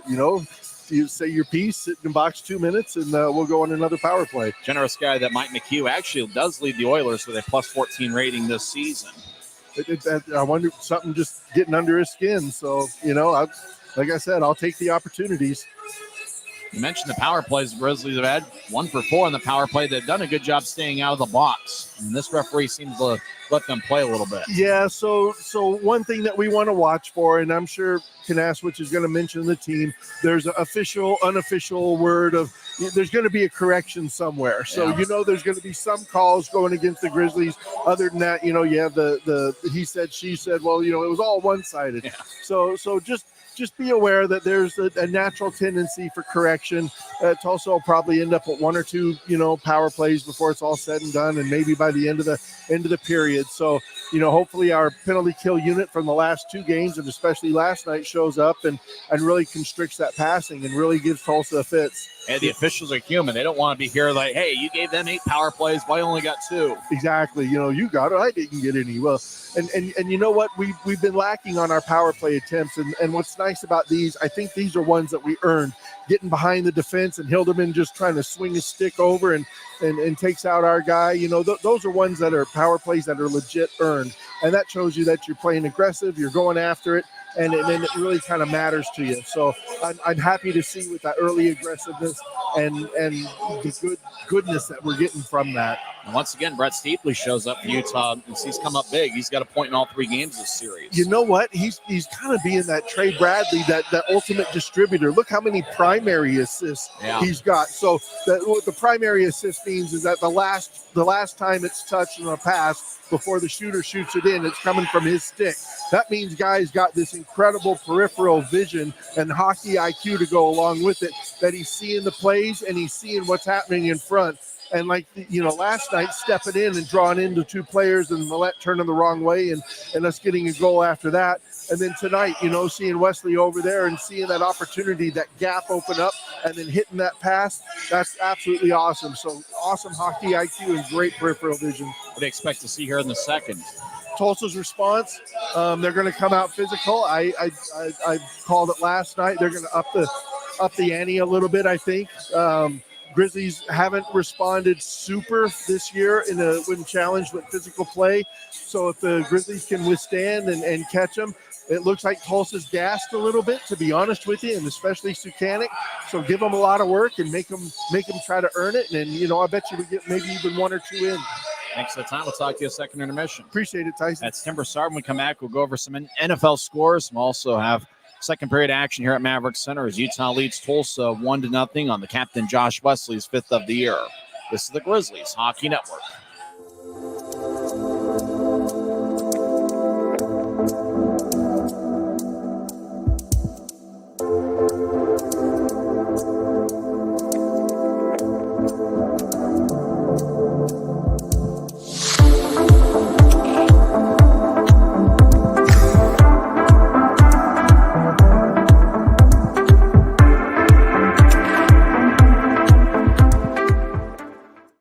Utah leads 1-0. We'll have second period action here shortly. Let's get to some Week 17 of the National Football League scores.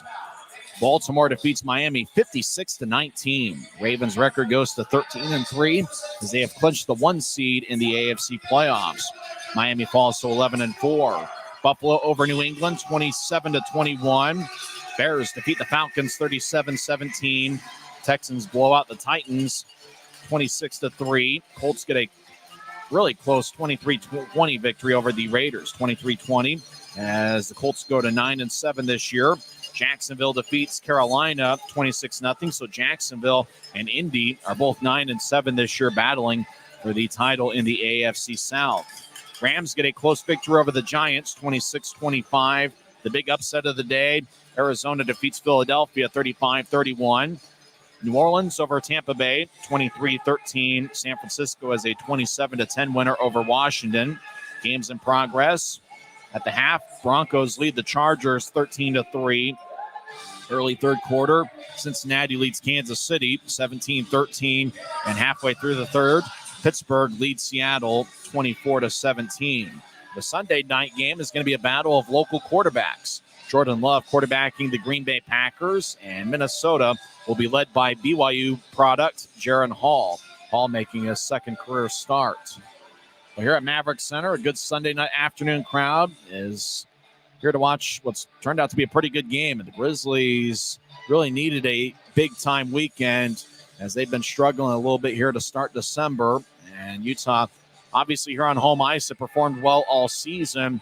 and really all weekend. Utah won 3-2 on Friday night. They got a 5-2 victory last night, and they picked up the first goal here tonight. Josh Wesley was the Optum first goal of the game, score 11:32 in. Grizzlies outshot the Oilers 13-6 in the first period, led by 4 shots from Wesley and 3 from Brett Stapley. So really, it's been the top guns for the Grizzlies, who have been their top guns here so far in this series. Utah will skate from left to right here in the second period. Tyler Penner, Dylan Fitz, and Adam Berg are the forwards. And it's going to be Quinn Wickers and Brian Yoon, the defensive pairing. For Tulsa, it's going to be Dallas Comu out there with Reggie Millette and Calvin Watson. The defensive pairings, Doogie Legrone and Mike McKee. Januzzi's net for the Grizzlies, and Tulsa's led by Tomas Sukanik in net. As Utah wins the draw, Fitz fires it in from the near wing as Sukanik feeds it back to the near side. As McKee will throw it back to Doogie Legrone, who moves it to Millette. Millette directs it to the left side for Comu, who gains the line with speed. He skates towards the left circle. Lefty shot. And a save by Januzzi, who absorbed it around the Grizzlies logo in the front of his jersey as he makes the body stop. And we get our first whistle 18 seconds into the second period. Draws going to be in the near circle. There's a lot of sports and entertainment options out there. We appreciate you choosing the Grizzlies here this evening. Watson will take the draw. Millette in the left wing. And right wing is going to be Dallas Comu. Utah wins the draw. Brian Yu will tap it off the near boards. Fitz moves it to center ice for Berg, who skates down the middle. Berg has it roll all the way towards Sukanik, who fires to McKee, who lifts it high into there. It bounces at center ice. Yoon gathers it at his blue line. He throws the head to Berg. It tapped off Tulsa stick. Goes deep in the Oilers zone as Sukanik gets to McHugh. Collides with Dylan Fitz. Puck to the far side. Reggie Millette gathers it, and he gallops to center ice. Millette, left wing pass to McKee. It bounced off his skate. The puck rolls back to Millette, who skated towards McKee. Millette tried to dump it in, but he bounced it off of Campagna. As Wesley across towards Mayhew. Diagonal pass to Campagna, goes off his skate. Cutler drops off for Campagna, who gallops to the right side. Campagna near goal line, kicked it out in front to Messner, who couldn't quite reach it as Messner was cutting towards the net. Tulsa bounced it out to center ice. Oilers will throw it to the far corner. As the Oilers over along the end ball. Big time hit delivered by Josh Wesley. Cutler gets hit. Wesley gets the puck. Wesley gallops towards the near side. Pass ahead to Campagna in the right wing. Campagna battles with Boudria, who gets the puck and moves it to Poulsen. Back check as Messner gathers it. He crosses center ice. Now he gains the line left side. Lefty shot saved by Sukanik, who holds on with 18:31 left in the second. Tomas Sukanik, we've heard his last name being said many different ways, but the San Diego Gulls, the most recent team he'd played with, went with it was Sukanik, even though in juniors it seemed like the name sounded a lot different. But we're going to go with Sukanik here, and that's what the San Diego Gulls, who had previously played with, had mentioned. As it draws over to the left side, won by Utah. Corey Thomas fires towards net, saved by Sukanik in the butterfly position. Outlet pass ahead, and it goes to Dante Sheriff. He skates towards the right circle. Will take a righty shot that goes wide. Puck glides towards the near boards all the way past Kyler Wall deep in the Oilers zone. Wall will gather the puck, and he'll drift it along the far side to center ice. It goes past Sheriff. Thomas loses it. It goes to the near side. Yevdokimov drops off for Sheriff, who gains the line, skates towards the left point. Sheriff now in the left circle, fires a righty shot, and a kick saved by Januzzi. As Sheriff around the net, as Semick took it away from him, Thomas gathers it and skates back to the near corner.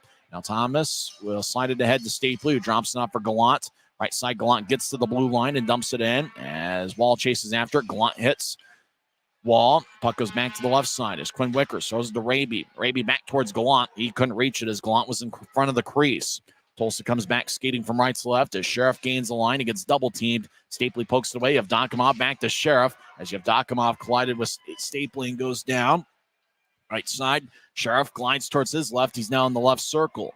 And Sheriff will kick it across to Doogie Legrone. Legrone stars the Sheriff. It bounced off of his stick and goes wide. Actually, it was Carson Folk who was trying to get the centering pass as Wickers ahead to Stapley, who gets to center ice and he dumps it in.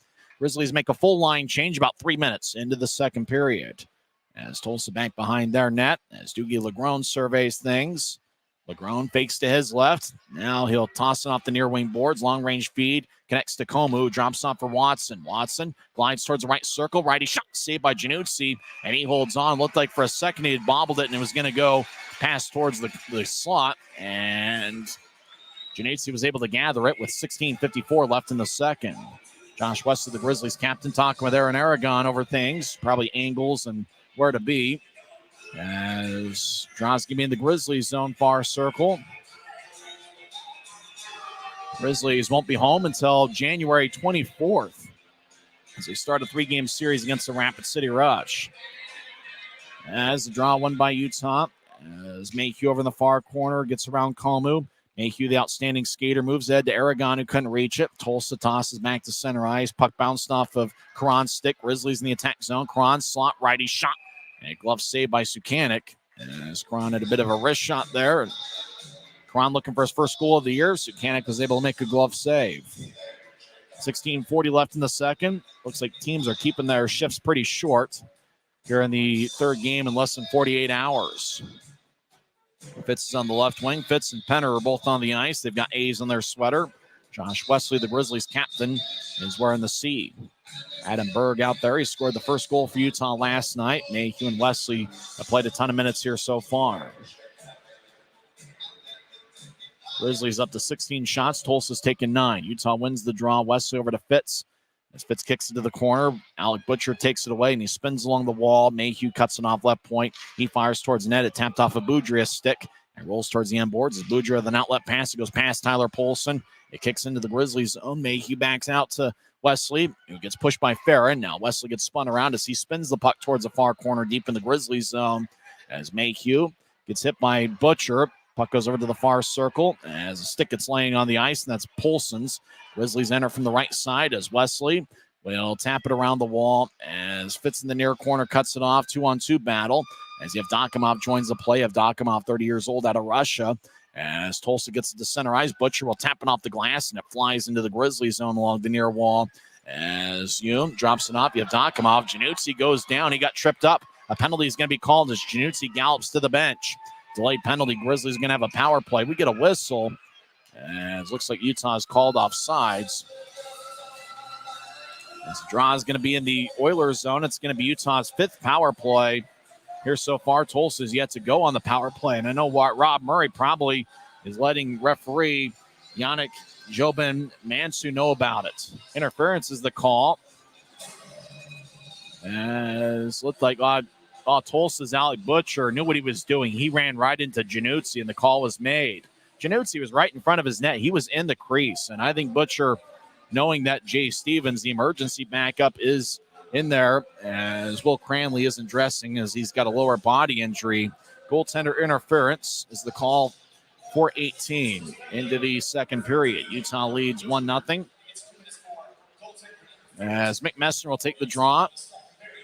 The referee and 2 linesmen are talking things over. Draw is going to be in the far circle. Messner's taking the draw with Fitz and Cutler down low. Up top is Campagna and Yoon. As the draw won by Tulsa, as the puck goes to the near side, as McKee hustles after it, gets there before Yoon, and he clears it out. As Yoon gets a stick held up with McKee. Now Yoon pushes McKee. He's pretending like he didn't do anything, even though he was holding Yoon's stick. Campagna drops it off for Cutler, gets to center ice. He crossed the red, now he crossed the blue, drops off for Campagna. Has the puck fly high into the air as it bounces in the right corner. Messner gets over to Fitz, who's in the right point. Fitz will drop it off for Yoon as Fitz will go in front of the net. Cutler on the right side as he dances around towards the corner. He feeds it up top for Yoon, who directs it to Campagna on the left side.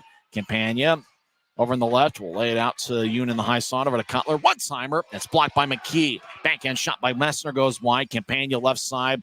He's the point. And so get it to Yoon. Yoon skates in, now gets it to Campagna. Left side, lefty shot saved by Sukanik. As Fitz will toss it off the right wing boards. It goes to Cutler. He's in the right point now. He'll skate towards the circle. Cutler, lefty shot saved by Sukanik. Puck wobbles out in front as Messner. McKee. Messner throws it back to the corner as Cutler gathers it. He surveys. He's on the right side. Now he skates towards the circle, takes a lefty shot, and it's blocked by McKee. Puck goes to Mayhew, back to Cutler. 42 seconds left in the power play. Cutler right circle, takes a shot, and it's blocked by McKee again. That's Cutler towards the right side. McKee's blocked at least 3 here in this shift. Over to Fitz behind the net. He throws it to Campagna off the far boards. Campagna skates towards his right over to Cutler. One-timer. McKee blocks it again.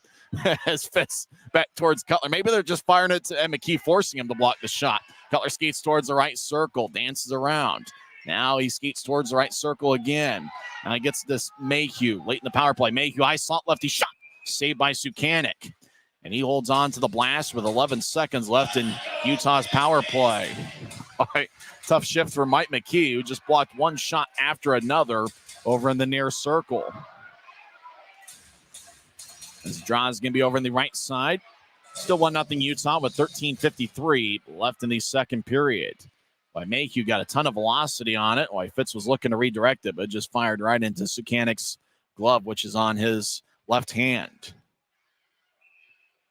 Stapley kicked out of the circle. Cole Gallant will take the draw. Adam Berg is out there as well as Wesley and Mayhew. As Utah leads 1-0, draw one by the Grizz. Mayhew over to Wesley. One-timer, and it's blocked out in front of Sukanik. As Tulsa couldn't clear it out. Puck rolls towards the high slot on its side. Stapley fires a knuckle puck that bounces off of Hilderman. Tulsa's back at full strength. Butcher will join the play as Tyler Polson gets back checked by Berg. We get a whistle. That's going to be a penalty on Berg. As hooking's going to be the call, and Tulsa will be on the power play for the first time tonight. 13:36 left in the second period as Adam Berg gets 2 minutes for hooking. We're back in 1 minute with Tulsa's first power play of the game as the Grizz are up by 1 on the Grizzlies Hockey Network. At Smith's, shop Kroger brand products for all of your favorite things this holiday season. Because our proven quality products come at exceptionally low prices. And with a money-back quality guarantee, every dish is sure to be a favorite. These are a few of my favorite things. La la la la, la la la. Whether you shop delivery, pickup, or in-store, Kroger brand has all your favorite things. Smith's, fresh for... This isn't just copper. It's our job. It's food on our family's tables. Without it, we couldn't stay in touch. It's what keeps our homes warm. And our lights on. It's the power behind the team. And a greener, brighter future. This isn't just copper. It's a proud Utah and a strong America. Adam Berg gets his first penalty of the season. It's 2 minutes for hooking. 13:36 is left in the second period. Utah leads 1-0. The Grizz were a perfect 5 for 5 on the penalty kill last night. Tulsa's power play this season is 18.4%. Grizz last in the league on the penalty kill, 72.1%. Tulsa wins the draw. Boudria throws to the right side back to Boudria, who plays catch with somebody on the right side. That's Costantini. Now to the right side as Tulsa fires towards the net, and Januzzi makes the save. The shot was taken by Carson Folk. Folk has it lift high into the air. It bounces off of Costantini's glove, and the Oilers will back it out into their own end and start the attack with Sheriff. Back to Costantini, who's got an AHL contract with San Diego. Right wing chip towards Yevdokimov. He'll fire it around the boards. Yevdokimov redirected a shot on Friday for a power play goal. Grizzlies gather it. Quinn Wickers will clear it out as the puck ricochets off the far corner. It's taken by Tomas Sukanik, who will give way as the Oilers get to Boudria across to Sheriff. He's on the right side. He gains the blue line. Now he has to tap away by Thomas. It goes to Folk. He's in the right circle. Folk feeds up top to Boudria. Make that Costantini. Now to the right side. One-timer. And Januzzi got a piece of it, I believe. Sheriff over to Boudria. Back to Costantini. Right side. Righty shot is blocked away by Aragon's stick. As the puck kicks towards Aragon, far side. As he surveys. 2-on-3. Right wing pass towards Cron. It taps off his stick. It goes deep in the Oilers zone. Both teams will change up around them. As Cron in the right corner gets pushed, Boudria gets the puck. Boudria is one of the faster Oilers. He crosses center ice with ease. Now he gains the line, stops in the point. But the Oilers are offside as Boudria kind of slowed up a little bit, getting to the blue line, and it messed up the timing a little bit as Tulsa had entered before the puck. 12:14 left in the second. You see more offsides on that sort of thing than anything else, where the timing maybe get a little messed up, or maybe you have to veer off to the right to get around somebody and then enter the zone, and more offsides get called on those sort of things than anything else. As a draw, far side won by the Oilers. They throw it across to Kyler Wall, who enters from the left side. Wall gains the line on side as Michael Farron gets it. He skeets towards his righty shot. Glove saved by Januzzi. Dante holds on with 12:04 left in the second period. The seventh meeting this year between the Grizzlies and Oilers. Utah's 4-0 here at home and 0-2 on the road. So Michael Farron had a pretty good look. Farron's been one of their better goal scorers. He's got 11 goals in 17 games this year coming into play this afternoon. Draws the near circle. Alec Butcher will take the draw. Butcher started the year with Reading, and he's been a good contributor for Tulsa. He used to play for Rapid City. As Polson around after Tulsa won the faceoff. As he feeded up top to Kyler Wall on the left side. Back towards the boards. Michael Farron skates towards his right. He'll tap it off the stick of Mayhew. Now Tulsa tried to feed it back to Farron in front. It's picked off by Penner, who clears it out. As looks like it deflects out of play with 11:44 left in the second. As a fan comes away with a souvenir. Christian Horn looking at himself on the video board. Is pointing up now. Ryan Knaswich looks at himself on the video board as well. As here on a Sunday afternoon, Grizzlies in the black jerseys with white numbers and professional green trim have a 1-0 lead as Josh Wesley scored a 5-on-3 power play goal, 11:32 into the first period. Draws the near side as it's won by Utah. Wesley will tap it off the near glass. It hits a stanchion and wobbles on its side deep in the Oilers zone far corner. Grizzlies are back at full strength as Berg is done serving his first penalty of the year. He skates towards the bench. Tulsa's Boudria couldn't reach it. He gets it off the near wall at center ice, and he'll wrap it around the wall, cut off by Januzzi, who loses his balance behind the net. He gets back in front, though, as puck along the near wall, as Komu will bounce it to the near corner as Wesley poked it away. Gallant chases after it. Gallant gets hit by Calvin Watson, but Gallant, while he was being held up along the boards, throws it behind the net. Now goes back to Gallant as he'll break free towards the corner. As Tulsa gathers his, Gallant had the puck go a little bit too far in front of him. Now Stapley gets the puck. He slides it to Mayhew across the center ice. Mayhew will loft it in as it ricochets off the near corner on 2 hops to the ice. As Boudria, as Gallant loses a stick, that's going to be a penalty, I believe. I think it's going to be on Tulsa. Interference is the call as Gallant had lost his stick. I don't think the Oilers can believe it. Interference is the call. And the penalty is going to be on Jimmy Lodge. Lodge talking to himself in disbelief. He's not really sure what he did. Oh, Lodge cut in front of Gallant. That's what he did. He set a basketball screen, and, it's okay here when the Salt Lake City Stars are here at Maverik Center, but not when the Utah Grizzlies are playing. As, it was interference. Tried to be subtle about it, but the stick falling out of Gallant's hand, I think, was probably what got the call for Utah. Grizzlies 1-0. 10:51 is left in the second period. As Butcher will take the draw for Tulsa against Brett Stapley. As the draw won by the Grizzlies. As Adam Berg will backhand it to the left point off the boards for Wesley, who will tap it off an Oiler. As Wesley gets the stick held up, he tried to kick it ahead. Puck goes back towards Butcher, and it collides off the skate deeper in the Oilers zone. Tulsa around their net as Mike McKee keeps his head up. As now he's at neutral ice, diagonal pass to the right. Oilers enter the zone. They're shorthanded for the next minute 35 as Tulsa will fire it off the end boards and make a line change. Wesley drops it off for Mayhew. Grizzlies going 2 defensemen, 3 forwards on this shift as Mayhew crosses center ice, drops off for Gallant, who slides to his left for Stapley. He couldn't handle it. Now the puck goes back towards Dallas Komu. He throws to his right. Tulsa all alone. Righty shot saved by Januzzi as the shot was taken from the far circle. As the puck gets cleared out to center, as Kyler Wall backpedals into his own zone, killing some time. Now he sails it all the way towards Januzzi. As it goes airborne, Januzzi gloves it along the near goal line, drops it and gets it to Mayhew. Halfway through Utah's power play, as Mayhew crosses the center ice. We're halfway through the 60 minutes. Mayhew over to Fitz. He gains the line, gallops towards the corner. Now gets to Messner, skates along the near goal line. Shot saved by Sukanik. Puck goes back to Campagna. As Campagna skates towards the left circle, he'll take a lefty shot. That's blocked by Hilderman. Puck goes back to Fitz, who feeds it up top to Yoon.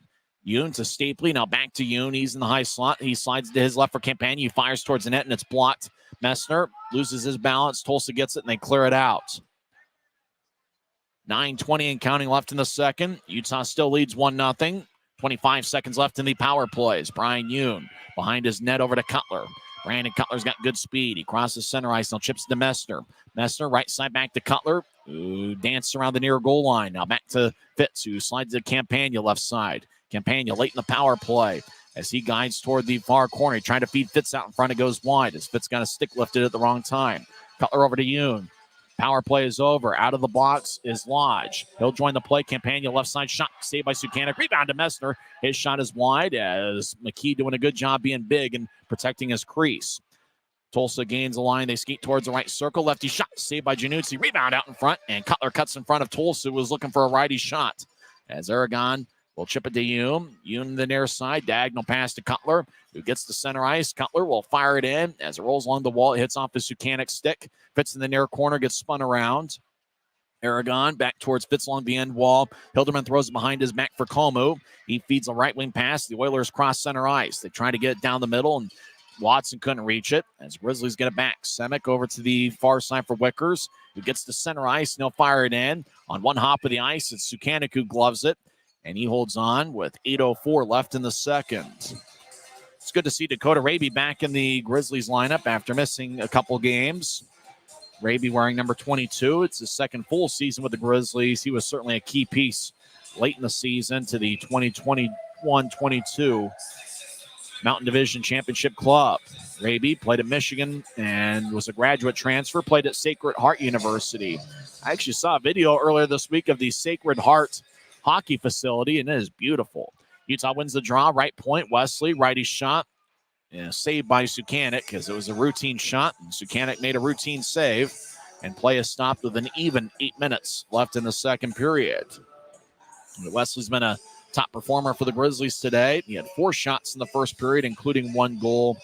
And so he's got at least 5 shots here so far. Aragon will take the drives out there with Cron and Raby as Oilers win the faceoff. As it gets to center ice, Sheriff moves it ahead towards Yevdokimov. As big collision in the far corners, Wesley will wrap it to the near side deep in the Grizzly zone. Cody Cron moves it ahead to Aragon, who's got great speed. Aragon crosses the center ice near boards. He will to center it to Mayhew. Tulsa backs it out to center ice. Cron up ahead to McHugh, picks it off at center ice, and he'll lift it in as the puck ricochets off the 2 news sign. Over in the far corner, Wesley wraps it around the boards. It hits the stanchion, goes to center ice. As Dante Sheriff gets back checked by Cron. Sheriff back at his blue line surveys. Now he moves it ahead. Puck bounces over Raby's stick and it goes to Polson, who gains the line and stops on the right side. Righty shot. Kick saved by Januzzi. And the puck flies out of play into the front row of section 112. Actually, it was about 5 rows back, and a fan in a Jack Hughes New Jersey Devils jersey comes away with a souvenir puck. I do like the memes with that New Jersey Devils jersey because the jersey just says Jersey in the front of it in cursive, which I always thought's interesting. You know, you get a piece of paper and it doesn't have in cursive paper on it. I don't know. Drow's giving me the far circle. We're having some fun here on a Sunday afternoon. A little bit of fatigue setting in for everybody, including the season ticket holders who have really made the journey here for the last 3 games. We've had some outstanding crowds at Maverik Center. And for a Sunday afternoon, we got a pretty good crowd here considering it's the Lord's Day. As Grizzlies win the draw, Yoon over to Fitz. Fitz gets blasted by Kyler Wall. As the Oilers back to center ice, they tap it off the near wall. It goes back towards Butcher. Fitz collides with Butcher. Tulsa skates in. Righty shot. Goes wide from the right wing. Now bounces to Butcher. Left side. Righty shot. Bounced off the Januzzi's glove and goes wide. As Yoon back towards Adam Berg. Play starting to get physical once again.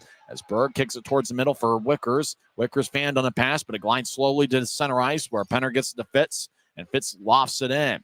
Far corner as Berg gets held up. Now Tulsa comes back with it, skating from right to left. Oilers 2-on-2. They gain the line. Butcher glides towards his right. Righty shot goes wide as it bounced off the glass. As Michael Farron will backhand it out towards Butcher. Backhand shot bounces off the Semick. Bouncing puck to the near circle. It's taken by Fitz. As Fitz lifts it to center ice, goes past Raby. Hilderman in the area. Icing is going to be called as Raby and Hilderman. Hilderman's got good speed, and he had a few steps as Raby is trying to close the gap. But icing is on Utah with 6:19 left in the second. Jared Hilderman's had a pretty good series for Tulsa wearing number 3. It's his 3rd year with the Oilers. He was actually a teammate with Tyler Penner in the SPHL back in the 2020-21 season. That was a year where only half the teams in the ECHL participated. So the SPHL was loaded with a lot more talent than they normally have.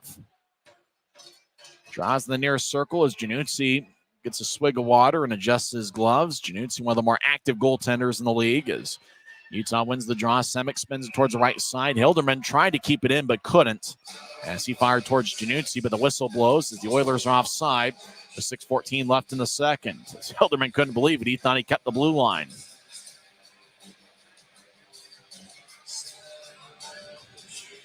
A lot of night games here tonight. It's very rare to see as many night games on a Sunday as we see on the schedule. as almost every team's in action tonight on New Year's Eve. As Utah wins the draw, Thomas will bounce it off Araby, who moves it ahead to Stapley. Stapley gets cut off by Hilderman, who's a strong guy. Hilderman throws it in. Januzzi behind his net will throw it to Semick along the near goal line. Semick fanned on a pass. Puck and the ice playing a little bit slow here in the second period. A lot of snow out there. Right wing pass to Millette.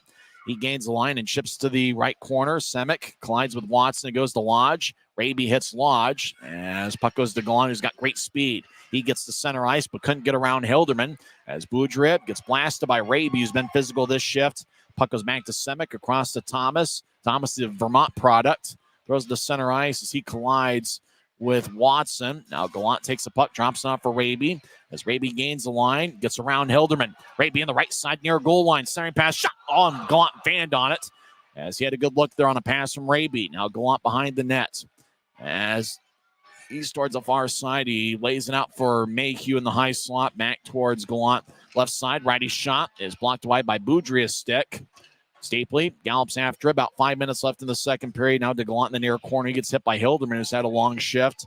As Boudreau back behind his net. As he'll glide towards neutralize. Boudreau gets the center ice. Right wing pass connects. Now back to Boudreau in the right circle. He's centering feed. As Coleman with a backhand shot saved by Januzzi. As the puck goes back to Boudreau. He gets up top. McKee, high slot. Lefty shot is blocked away. Now the puck goes back to the right side as Doogie Legrone fires towards the near goal line for Lodge. Actually, the far side, Lodge. He glides towards the point, backhands to McKee along the near boards. He'll take a lefty shot saved by Januzzi in the butterfly position. Januzzi collided with Reggie Millette. Januzzi back to his feet, but you can tell Tulsa wants to make sure they're active in the crease today. As action out in front, Tulsa, right side, as Legrone throws to the right circle as Tulsa gets it back to Legrone. So dropping off for Mike McKee. McKee fires a right wing shot saved by Januzzi, and he holds on. Good job by Kyle Mayhew, boxing out Reggie Millette out in front of the crease. 4:11 left in the second. Utah leads 1-0. We're back in 1 minute on the Grizzlies Hockey Network. From commercial to recreational truck accessories, Mountain Land Truck Outfitters has got what you need. Flatbeds, spray and bed liners, lifts and leveling kits, wheels and tires. Mountain Land Truck Outfitters proudly uses a brand you know and trust. And with our experienced, knowledgeable, and friendly staff, your visit here will be informative and enjoyable. Stop into our convenient location in Provo at 265 South 100 West or call 801-225-4637 to get a quote for your fleet or individual truck. Mountain Land. Since 1939, America First has helped people start businesses, buy homes and cars, and achieve their financial goals. Today, our top priority is still the financial success of you and your family, which is why we're giving new members $100 when they sign up for a basic savings and checking account, and another $100 when they upgrade to premium checking and enroll in and use direct deposit. So head to AmericaFirst.com today and join the credit union that always puts its members first. 4:11 was left in the second period. It's still just 1-0 Utah. Josh Wesley scored 11:32 into the first period with Brett Stapley and Kyle Mayhew getting the assist. It was on a 5-on-3 power play. In fact, you can bid on the Josh Wesley game puck, and you can get it for yours to own on the Dash Auction app. That's right, the game puck that Josh Wesley scored, 5-hole past Tomas Sukanik, is available for auction on the Dash Auction app. That's where you can see a lot of great Grizzlies stuff, game-worn stuff, mini sticks, all sorts of good stuff, as well as the first goal of every home game. As Tulsa wins the draw, they're in the attack zone. Kyler Wall left point, lefty shot, and a blocker saved by Januzzi in the butterfly position. As 2-on-2 battle in the near corner, Brian Yoon gets it. He throws to Wickers on the far side. It kicks to Campagna, throws to the right point.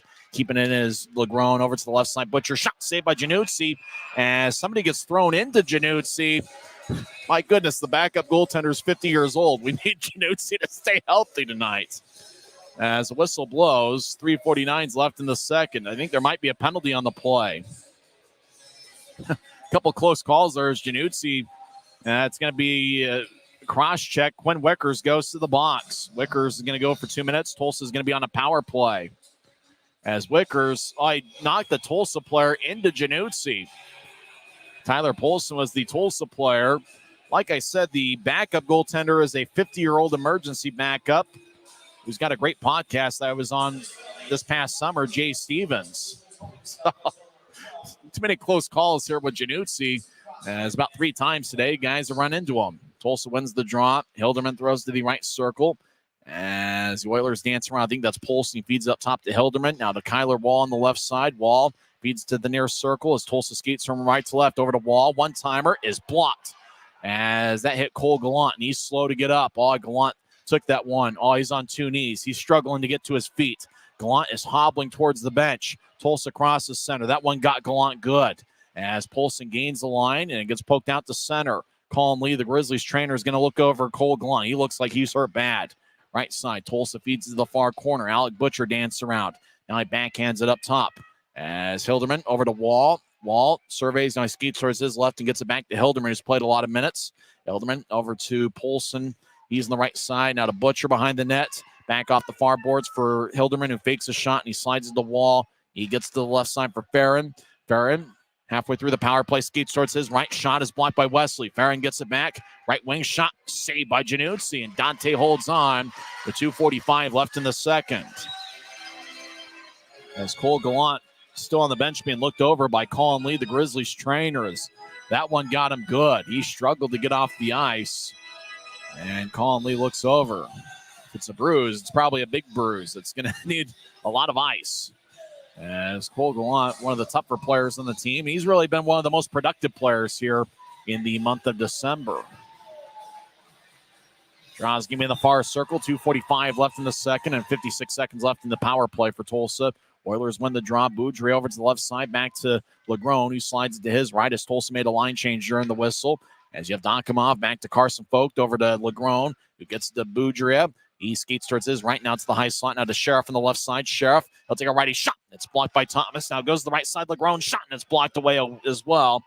Sheriff along the near side. Ease to the left circle. He'll get it across to Legrone. Back to Carson Vogt. One-timer's blocked away. And Januzzi covers up. As I think Januzzi had to hit off his pads. I think Thomas or Yoon was able to slide the puck back to Januzzi to cover up. 2:15 left in the second and 26 seconds left in the Tulsa power play as both teams will change up skaters. Tulsa will at least get 2 or 3 new guys. Dante Sheriff still out there. Carson Vogt and Jimmy Lodge, the other 2 forwards. Kyler Wall and Jared Hilderman, the 2 defensemen. Tulsa is pretty deep on the blue line, even though they're without Andy Carroll today, one of their best defensemen. Utah wins the draw. Corey Thomas will clear it all the way out. Tomas Sukanik behind his net. Sukanik will chip it over to Kyler Wall. About 2 minutes left in the period. Late in the power play over to Hilderman, right side. He crosses center ice. Hilderman gets around Karan. The puck bounces to Hilderman. Centering pass. Shot saved by Januzzi. What a stop by Dante. Puck still alive. Kyler Wall on the right side. Back to Lodge as Wickers coming out of the penalty box right now. Wickers joins the play. Kyler Wall over to Sheriff. As Sheriff kicks to the near corner as Lodge rolls it around. Carson Vogt being challenged by Yoon. Far corner. Vogt over to Sheriff. Dante Sheriff over to the right side. Skeets towards the point. Now a veer off to the left. Sheriff now in the high slot. Righty shot goes high. Sheriff had a goal in the second period last night. Wickers collides along the boards. Brian Yoon will tap it off a Tulsa stick. Puck flies over Wickers' head. Wickers will move it out to center ice. Cron delivers a hit on McKee. Sheriff throws to the right side as Tulsa re-enters. Oilers back to the right side. They were looking for Wall, but Wall exits. Now Doogie Legrone, who replaced Wall, gets it. High slot, righty shot's kicked away by Januzzi. As McKee over to Sheriff. He centers over to Carson Vogt. One-timer's blocked by Yoon. Wickers gets it and he clears it out. It's going to be icing on Utah as the whistle blows with 58.4 seconds left in the second.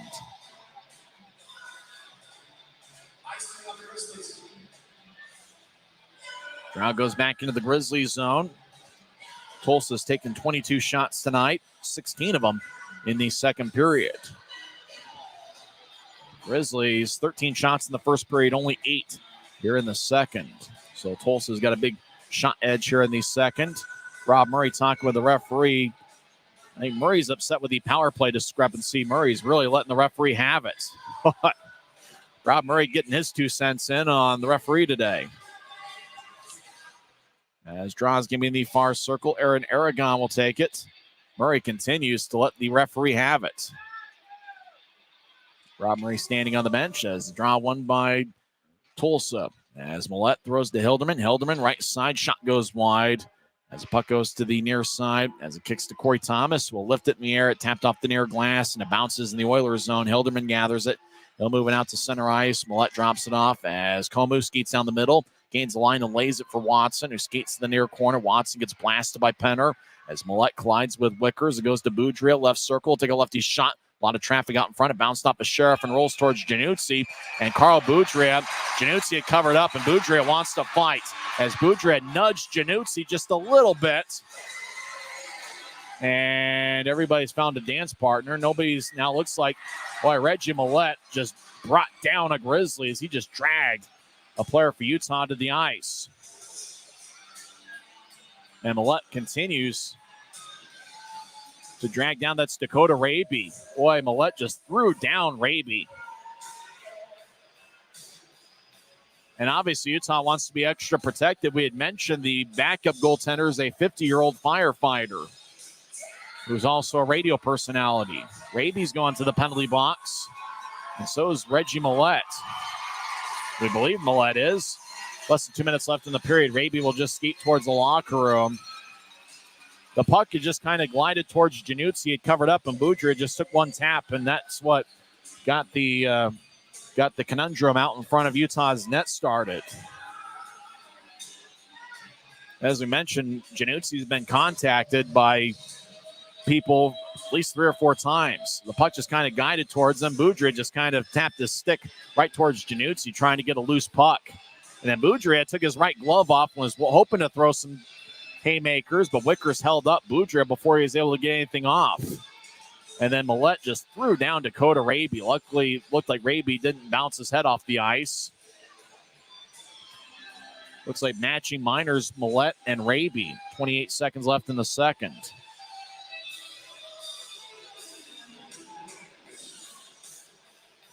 Raby, he's working on his glove. He's going to go to the penalty box, but with less than 2 minutes left in the period, Raby will just hang out in the locker room for a little bit. Millette is in the box. Raby looked like needed some equipment repair, though.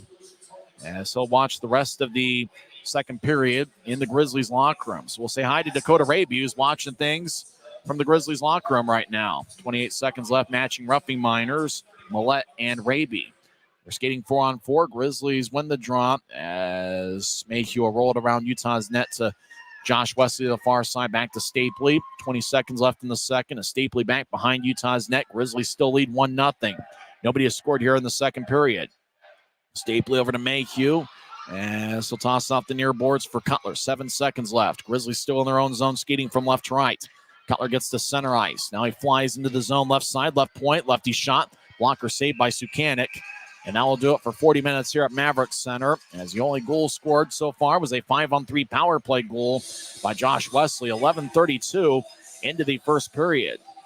So Utah leads 1-0. They've had a pretty good record, 6-2 when leading after 2 periods. Remember, the Grizzlies did score first. They are 8-0 at home when scoring first. In fact, the Grizzlies 8-1 here at Maverik Center when leading after 2 periods. We'll come back and statistically recap the first 2 periods. And we'll see if Tim Broussard will talk for a few minutes here, second intermission, as he's been hanging around Maverik Center. We'll get his thoughts on things. We'll also go over some scores from around the world of sports. Once again, after 2 periods, the Grizzlies lead the Oilers 1-0 on the Grizzlies Hockey Network. This isn't just copper. It's our job. It's food on our family's tables. Without it, we couldn't stay in touch. It's what keeps our homes warm and our lights on. It's the power behind the team and a greener, brighter future. This isn't just copper. It's a proud Utah and a strong America. From commercial to recreational truck accessories, Mountain Land Truck Outfitters has got what you need. Flatbeds, spray and bed liners, lifts and leveling kits, wheels and tires. Mountain Land Truck Outfitters proudly uses a brand you know and trust. And with our experienced, knowledgeable, and friendly staff, your visit here will be informative and enjoyable. Stop into our convenient location in Provo at 265 South 100 West or call 801-225-4637 to get a quote for your fleet or individual truck. Since 1939, America First has helped people start businesses, buy homes and cars, and achieve their financial goals. Today, our top priority is still the financial success of you and your family, which is why we're giving new members $100 when they sign up for a basic savings and checking account, and another $100 when they upgrade to premium checking and enroll in and use direct deposit. So head to AmericaFirst.com today and join the credit union that always puts its members first. We keep this love in a photograph. We made these memories for ourselves, where our eyes are never closing, our hearts are never broken, and time's forever frozen still.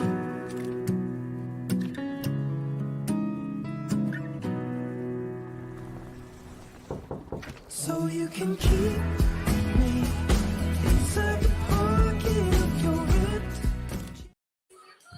Second intermission here at Maverik Center as Utah leads 1-0. Nobody scored in the second period. The only goal, once again, Josh Wesley on a 5-on-3 power play goal. 11:32 into the contest. Something you don't see every day. An illegal lineup was used by Tulsa, and the penalty was called 52 seconds into the first period as Rob Murray, we believe, circled the wrong goaltender to start as Tomas Sukanik got the start, but it looked like he had listed Julian Zunka as the starter. So Utah got a power play there. Really, the turning point in the game was the 5-on-3 power play the Grizzlies had halfway through the first period. Mike McKee got 2 for unsportsmanlike conduct, 2 for high sticking, 8:54 in. Jared Hildeman got a tripping minor, 11:20 in. Brian Kanaswich used his one timeout as he had an extended 5-on-3 power play, and that's when Wesley scored as he went 5-hole on Tomas Sukanik. Utah is 1 for 6 on the power play. Tulsa is 0 for 2, and I don't think that's been lost on Rob Murray, who let the referee have it pretty good late in the second period. Murray, a former NHL player, and he's been around this league for quite some time, one of the best coaches in league history. In the first period, Utah outshot Tulsa 13-6. In the second frame, Tulsa had a 16-9 shot advantage. Josh Wesley leads Utah with 5 shots, including 1 goal. Brett Stapley and Brandon Cutler have 3 shots. J.C. Campagna has 2 shots, and then 1 shot each for a bunch of different Grizzlies. For Tulsa, they've taken 22. In fact, the shot count is exactly 22 apiece, so they're tied on the shot count. And the shots have been pretty close to even here so far this weekend. That's interesting considering that Tulsa, on average, is out shooting their opponents by 7 per game this season. The Grizzlies all year have been pretty close to even in the shot count, even though as of late, the Grizzlies are averaging 30.6 shots per game and allowing 33. But it seems like most games, the Grizzlies are pretty even on the shot count. For Tulsa, Carson Folk has 4 shots, 3 shots each for Alec Butcher and Michael Farron. Tulsa has 2 shots from Tyler Polson, Calvin Watson, Dallas Kolmu, and Yaroslav Yevdokimov.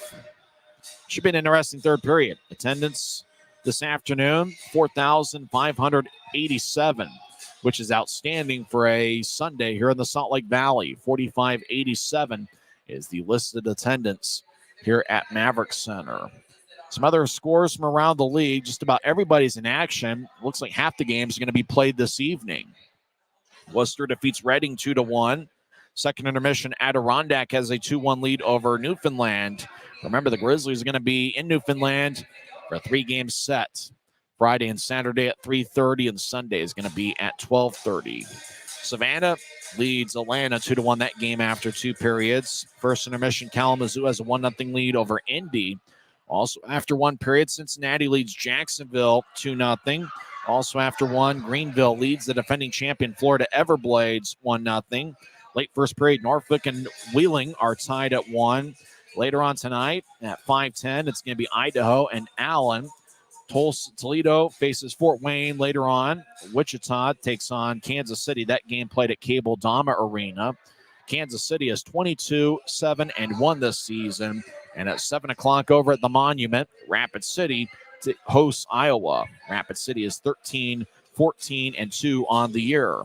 Rapid City is going to be the Grizzlies' opponent. The next time Utah will be here on the Maverik Center ice, it's going to be a 3-game series, January 24th, 26th, and 27th. Don't forget the 24th is going to be the Grizzlies' next home game. It's going to be a Smith's family night.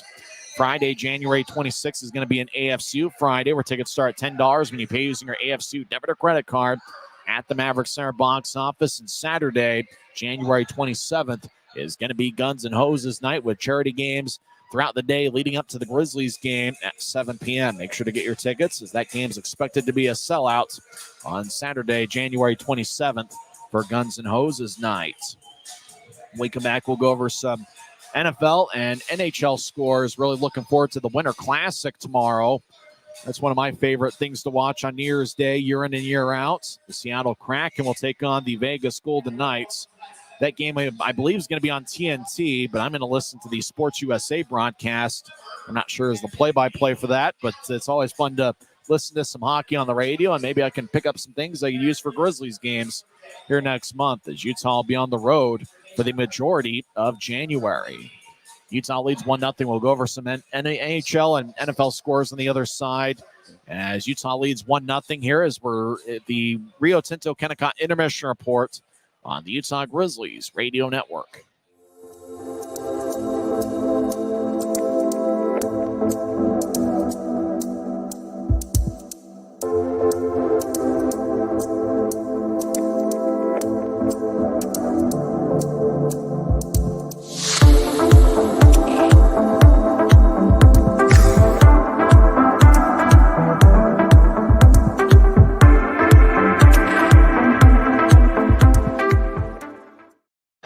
Welcome back to Maverik Center. A busy day in the NHL.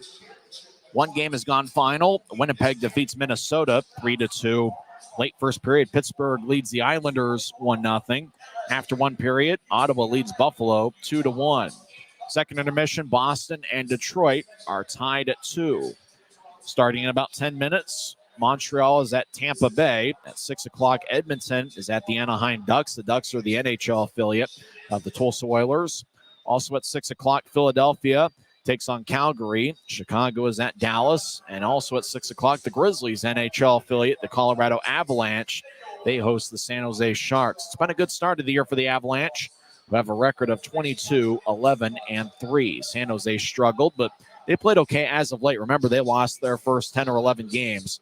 San Jose is 9-24-3 on the season. Week 17 of the National Football League. The Sunday night game that I'm looking forward to watching has two local quarterbacks starting, as Utah State's Jordan Love will get the start for the Packers. And for the Vikings, it's going to be BYU product Jaron Hall, who's making his second NFL start. Both teams are 7-8 on the season. It's probably an elimination game if whoever loses that NFC North battle. Some action that's gone final in the NFL. The big surprise is the Arizona Cardinals went on the road and defeated the Philadelphia Eagles 35-31. Saints over the Buccaneers 23-13. 49ers defeat the Commanders 27-10. Rams over the Giants 26-25 in a barn burner. Jacksonville shuts out Carolina in a battle of 1995 expansion teams 26-0. Colts over the Raiders 23-20. Texans topple the Titans 26-23. Bears over the Falcons 37-17. As the Bears are 6-9 this year. Big question, do they keep Matt Eberflus, as the Bears gone off to a slow start this season, but do they give Eberflus one more year as the Bears head coach? Buffalo over New England 27-21, as it could end up being Bill Belichick's last season as Patriots head coach. Patriots are now 4-12 this season. Buffalo is 10-6. In a huge matchup of two elite teams early in the day, Baltimore defeats Miami 56-19 as the Ravens clinch the 1 seed in the AFC. San Francisco, with their victory over Washington, clinches the 1 seed in the NFC. 3 games in progress. 2 minutes left in the fourth quarter. Steelers lead the Seahawks 30-20 in a rematch of Super Bowl 40. In a rematch of the last 2 AFC championship games, Kansas City leads Cincinnati 19-17. That game with 10.5 minutes left in the fourth quarter. And with 10 minutes left in the fourth, Denver has a 16-6 lead over the LA Chargers. Some key stats of the first 2 periods. Tulsa has 7 scoring chances. The Grizzlies have 9. Utah 12 hits to the Tulsa 6. And both clubs have 3 giveaways. Here so far, it's been a strong defensive effort, and the goaltenders for both teams have really been on point. Dante Januzzi for the Grizzlies and Tomas Sukanik for the Oilers. will skate 4-on-4 for the first minute and 32 of the third period. We'll see if the ice opens up a little bit and somebody can get a goal. Remember, Tulsa scored early in the third period on a 4-on-4 goal on Friday night. Grizzlies won 3-2 on Friday. And last night, Utah responded as they won 5-2. They got goals from 5 different players. 2 roster moves today. Obviously, Josh Wesley has been a key force for the Grizzlies in their attack. He was reassigned to Utah from the AHL's Colorado Eagles. And forward Nathan Burke was loaned to the AHL's Ontario Reign. Burke has 10 goals and 9 assists this year. He was really on an ECHL contract, and with a guy of his skill and his all-around ability, you knew at some point somebody was going to pick him up. When we come back, we'll talk with Tim Broussard and get his thoughts on things and what do the Grizzlies need to do to pick up 2 standings points and complete a 3-game sweep. It's Utah 1, Tulsa nothing. We're back in 30 seconds on the Grizzlies Hockey Network. At Smith's, shop Kroger brand products for all of your favorite things this holiday season. Because our proven quality products come at exceptionally low prices. And with a money-back quality guarantee, every dish is sure to be a favorite. These are a few of my favorite things. La la la la, la la la la. Whether you shop delivery, pickup, or in-store, Kroger brand has all your favorite things. Smith's, fresh for everyone. Welcome back to Utah Grizzlies Hockey, second intermission. Utah leads 1-0. I'm Tyson Whiting here with Tim Broussard. And Tim, for saying that the backup goaltender today is a 50-year-old firefighter / radio personality, Jay Stevens. I was on his podcast earlier this summer and had a good time as the podcast. We actually did it from his house, and I thought I had a lot of fun. I like Jay Stevens, but I don't want to see him in net here in the third period. Januzzi's been batted around a little bit too much for a guy that's got a knee bug backing him up this afternoon. Yeah, I would like to see us get a little bit more grumpy and take back that real estate. I think we've given a little bit too much and being a little bit too polite. So I think we saw that there at the very end when Boudreaux took a tap there, hoping to get a loose puck, and Millette dragged down Raby, and I think we saw some of that. I think the Grizzlies know that, and we got to protect our paint a little bit and protect our goalie a bit. I do like that. I like the way that the trend is going now. Now we're going to protect it, but up until this point, I think they've had a little bit of a nonchalant time. But it's also being in our own paint, so to speak. But Januzzi's got to keep what he's doing. If you notice when there's contact, when he can, he'll skate away and kind of go off to the side. That's great. Don't have a body fall on your knee or something like that. Just something weird happens like that, and weird's not good. So, we knew Tulsa was going to come back with a little bit more of a physical presence, and they started taking over parts of the game. I mean, 16 to 9 on shots. Yep. So that's not a good sign, but we were able to withstand it. Januzzi's wearing his Superman cape, so we're doing good in some of those saves.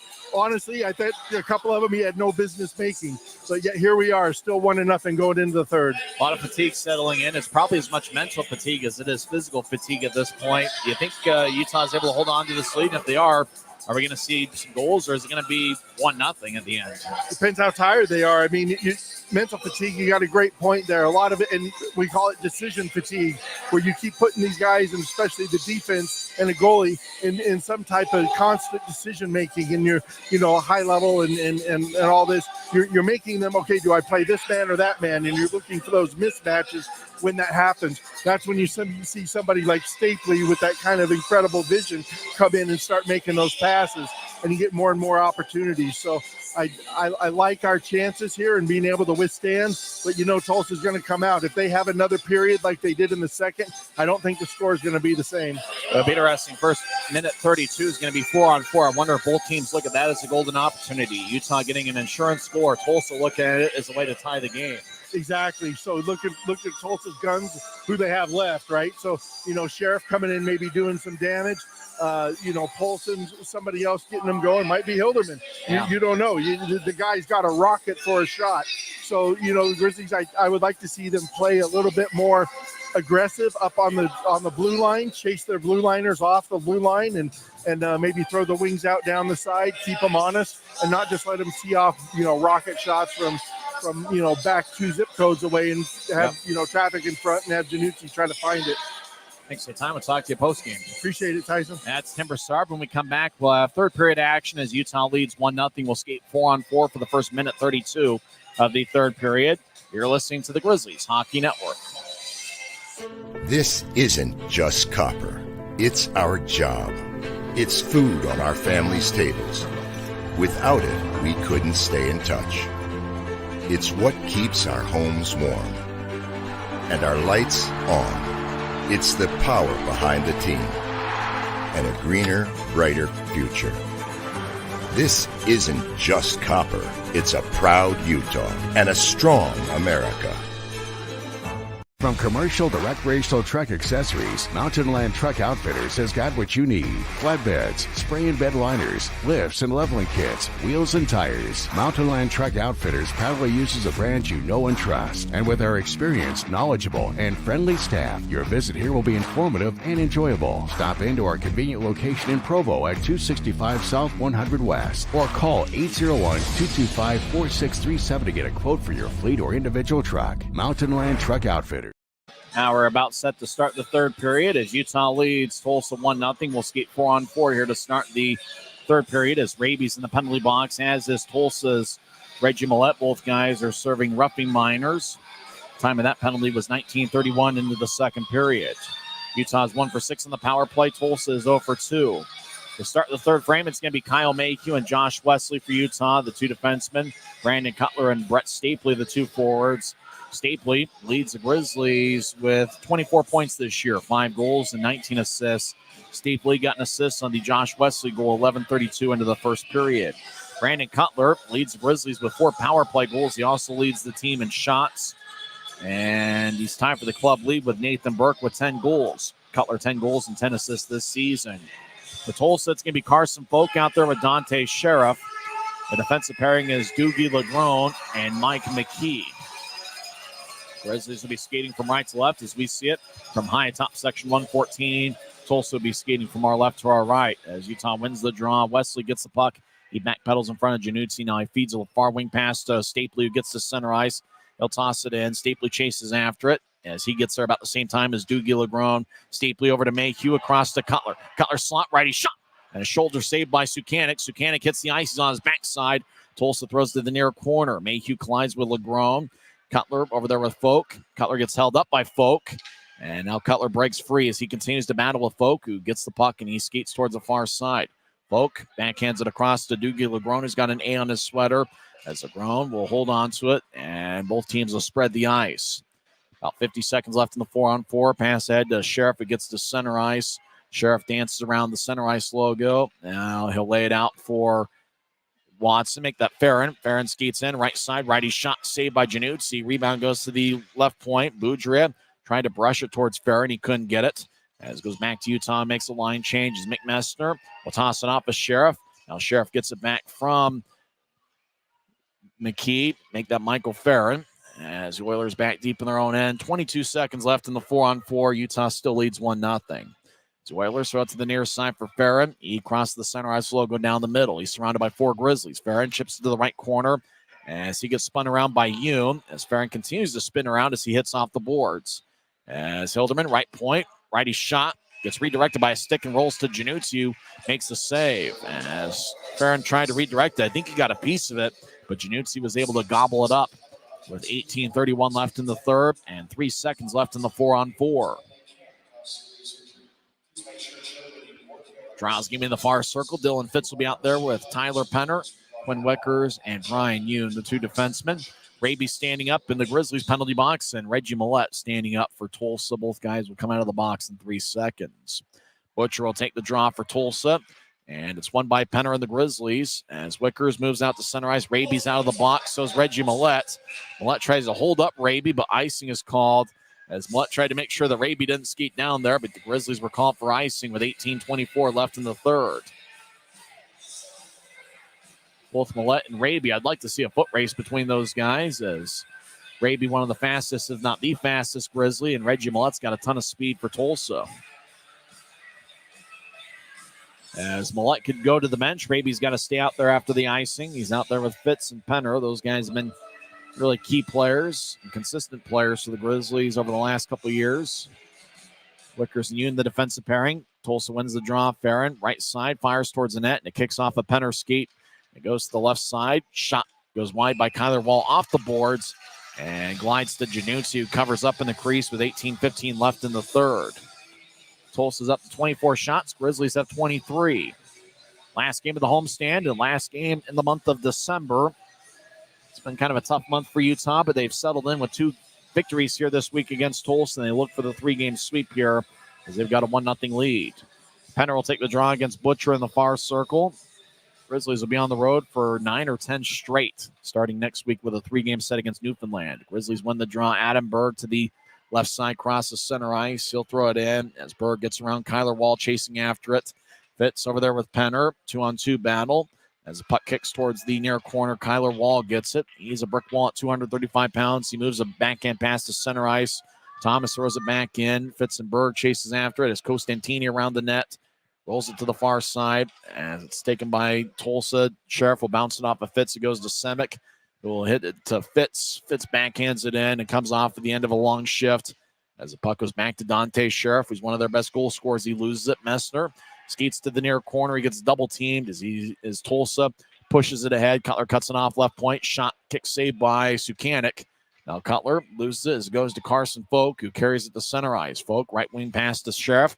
2-on-3. Sheriff skates towards the right circle. Righty shot is blocked by Wesley. Sheriff gets it back, throws it out in front of, bounced off of Wesley's stick, who throws it along the near wall. Sheriff gathers it with good hands.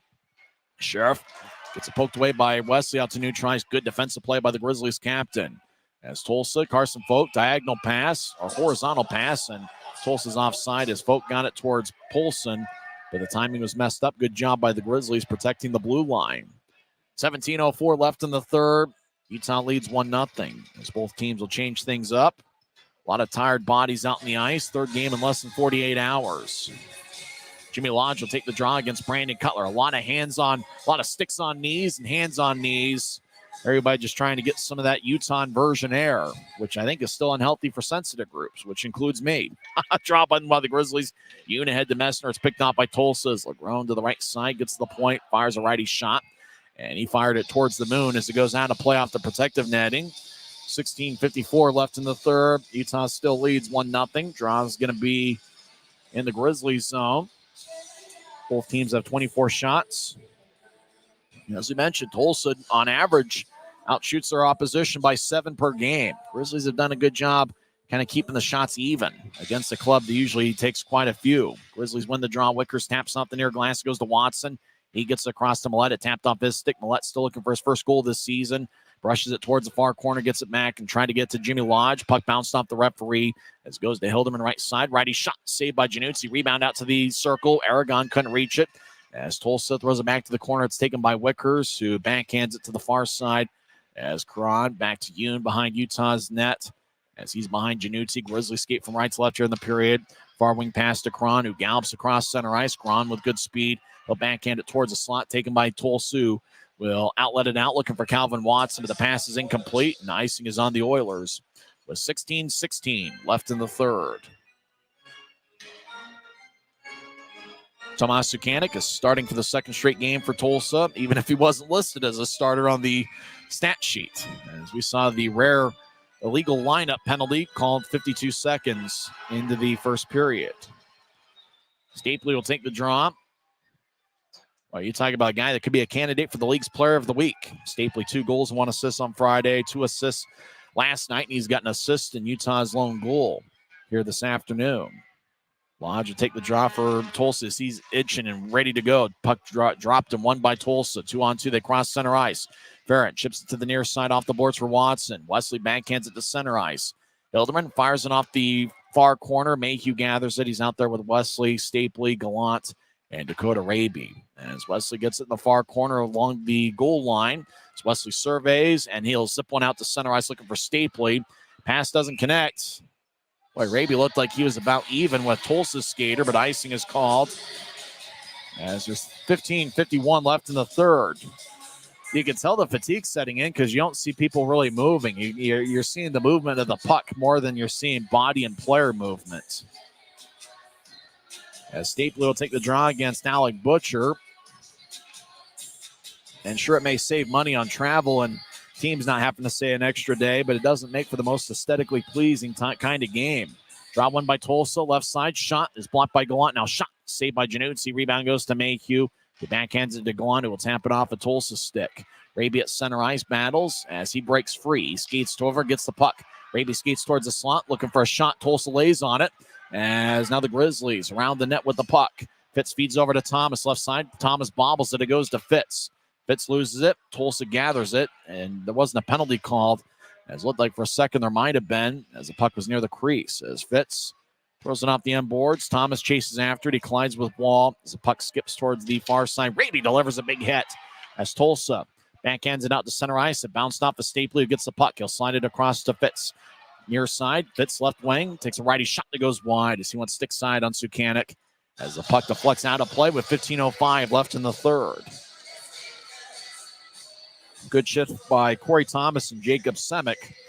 And the Grizzlies have good defensive depth, and they've had to use it as early in the season, injuries to Michael Underwood and Kay Jensen. Both guys were projected to be pretty good additions to the Grizzlies lineup. And Utah, once again, for the, I think, 8th or 9th, probably the 10th straight game, Utah has been without Keone Teixeira. As Utah wins the draw, Adam Berg skates around Tulsa's net towards the far side. As Berg battles with Legron, now he breaks free. Berg over to Yoon, right side, fires towards the net. It goes wide. Bouncing puck, Penner over to Fitz, who glides it up top for Wickers, but it's taken away by Sheriff.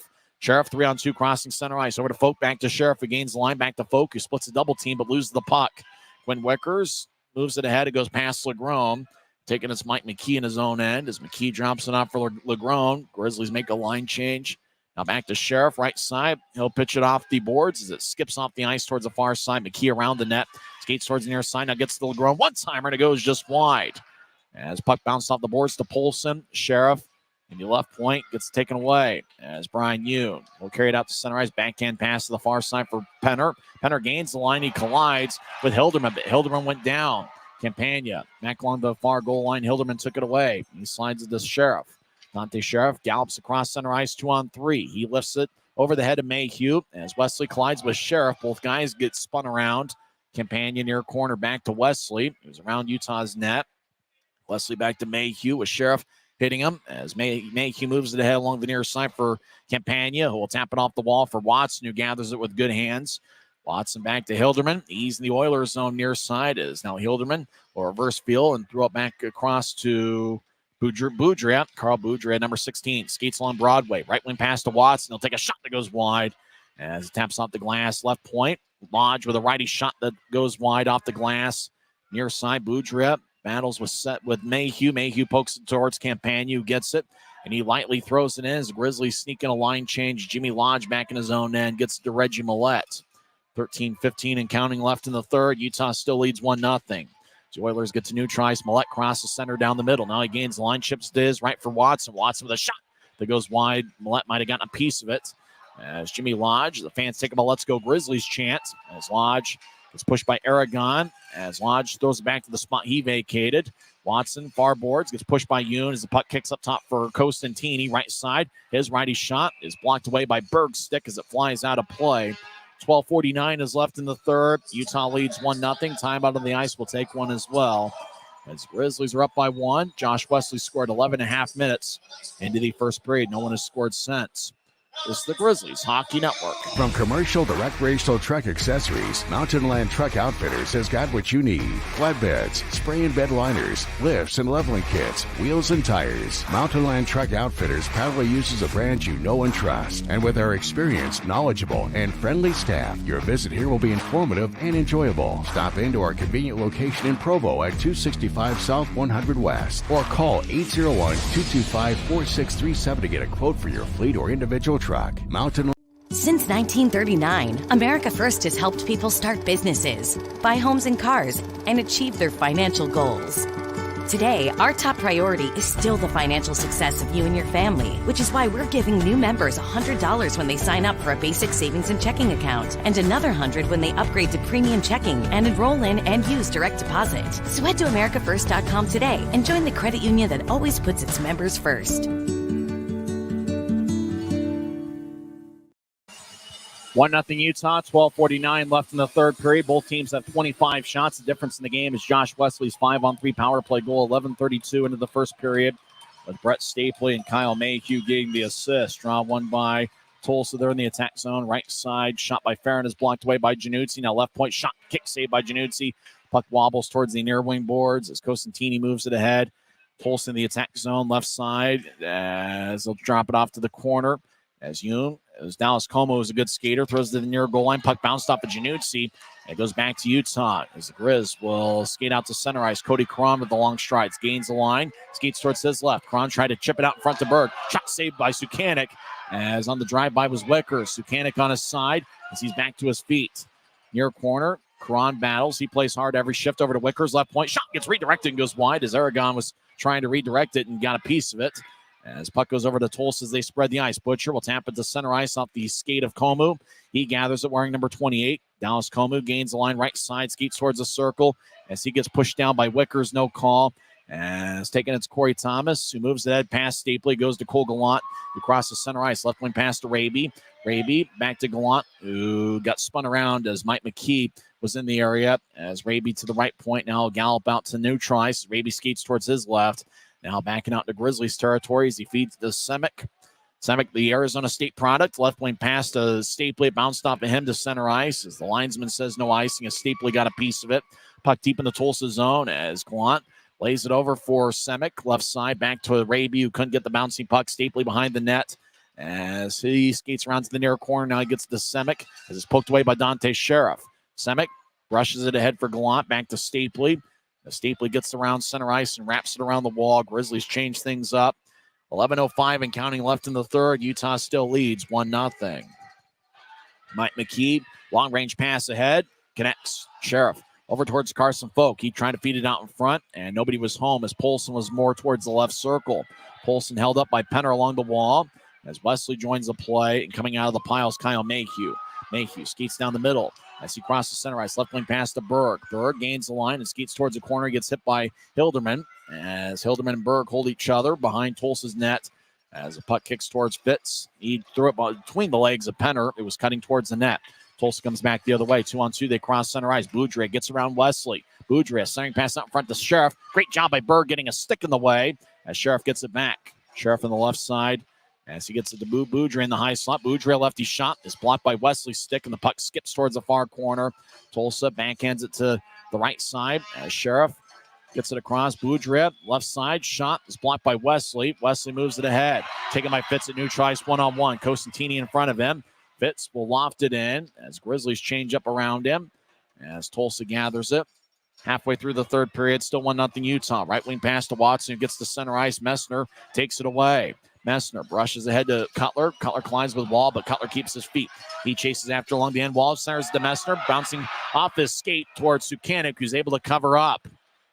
Great pass by Cutler to Messner, who was cutting towards the net. Messner just couldn't quite gather the pass and get a shot off as it bounced off of him onto Sukanik, who was able to stop play with 9:42 left in the third. Looked like it bounced off his skate, and then Messner was able to get a stick on it and just kind of fired it into Sukanik, who didn't allow a second chance or maybe even a third chance from there.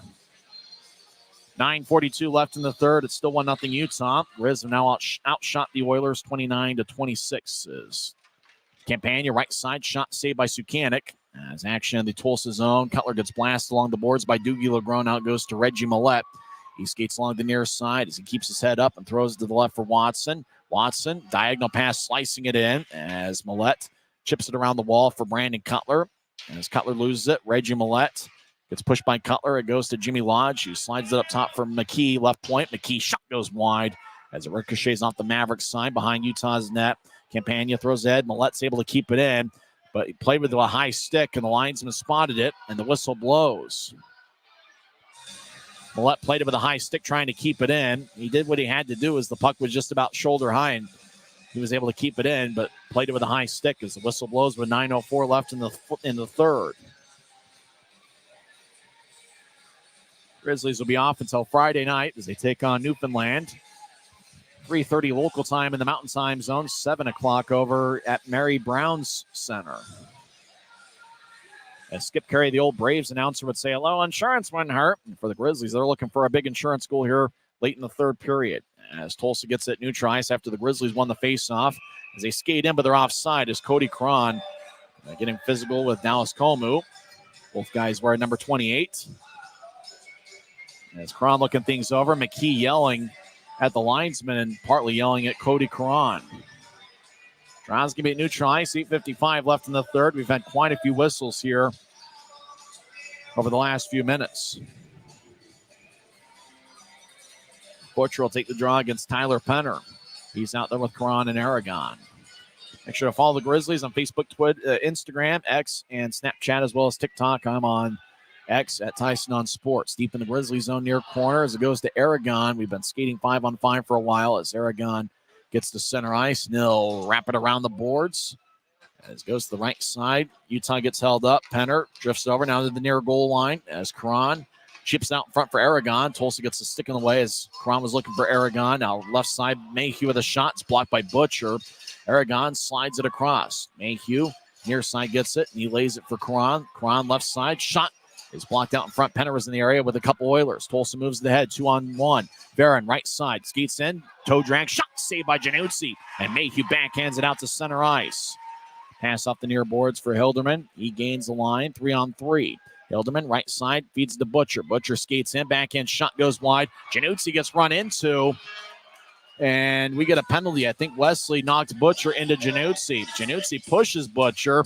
We were talking about, people running into Januzzi. That's at least the fourth or fifth time. And Jay Stevens, the emergency backup 50-year-old, just thinking to himself, please stay in there, kid, because he doesn't want to get in there. Jay Stevens wants to be there in an emergency, and Grizzlies fans don't want the emergency to take place. As Stevens looking at himself on the video board, he knows that we're probably talking about him as well. He kind of shook his head back and forth like, please, not tonight. Make for a great story, though. Would definitely go viral. Josh Wesley's going to get a 2-minute penalty, and Tulsa's going to get a power play with 8:03 left in the third. As Butcher, it looked like Butcher was skating in from the near side over towards the net, and Wesley tried to cut him off and got a piece of him, but also knocked Butcher into Januzzi. So the call is going to be on Wesley as Tulsa wins the draw. They get it up top. Hooking.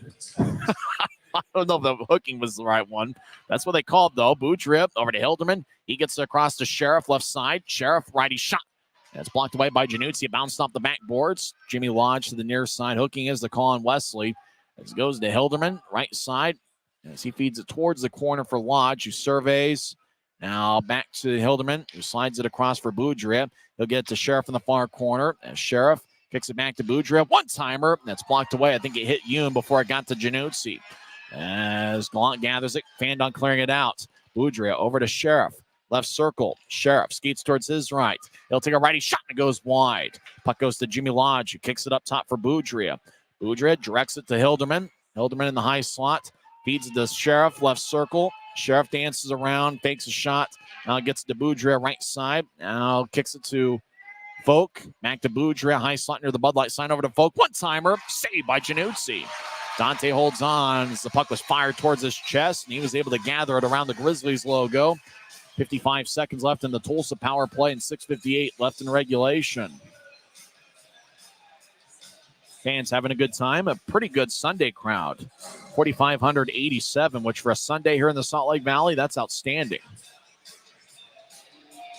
As Januzzi was making the save, Wickers dumped Jimmy Lodge to the ice. Lodge was net front trying to redirect it. Face-offs in the near circle. As Cutler will take it against Alec Butcher. Butcher, good addition by the Oilers. He played for Reading earlier this year. Grizzlies won it and clear it out. Berg chasing after it with good speed, but Kyler Wall gets there first. As Wall gets pushed by Berg along the near wing wall. As it goes back over towards Doogie Legrome. Tulsa skates from left to right here in the third period. Legrome over to Butcher, who gets to center ice. Butcher gains the line. He gets triple team. Thomas pokes it out to center.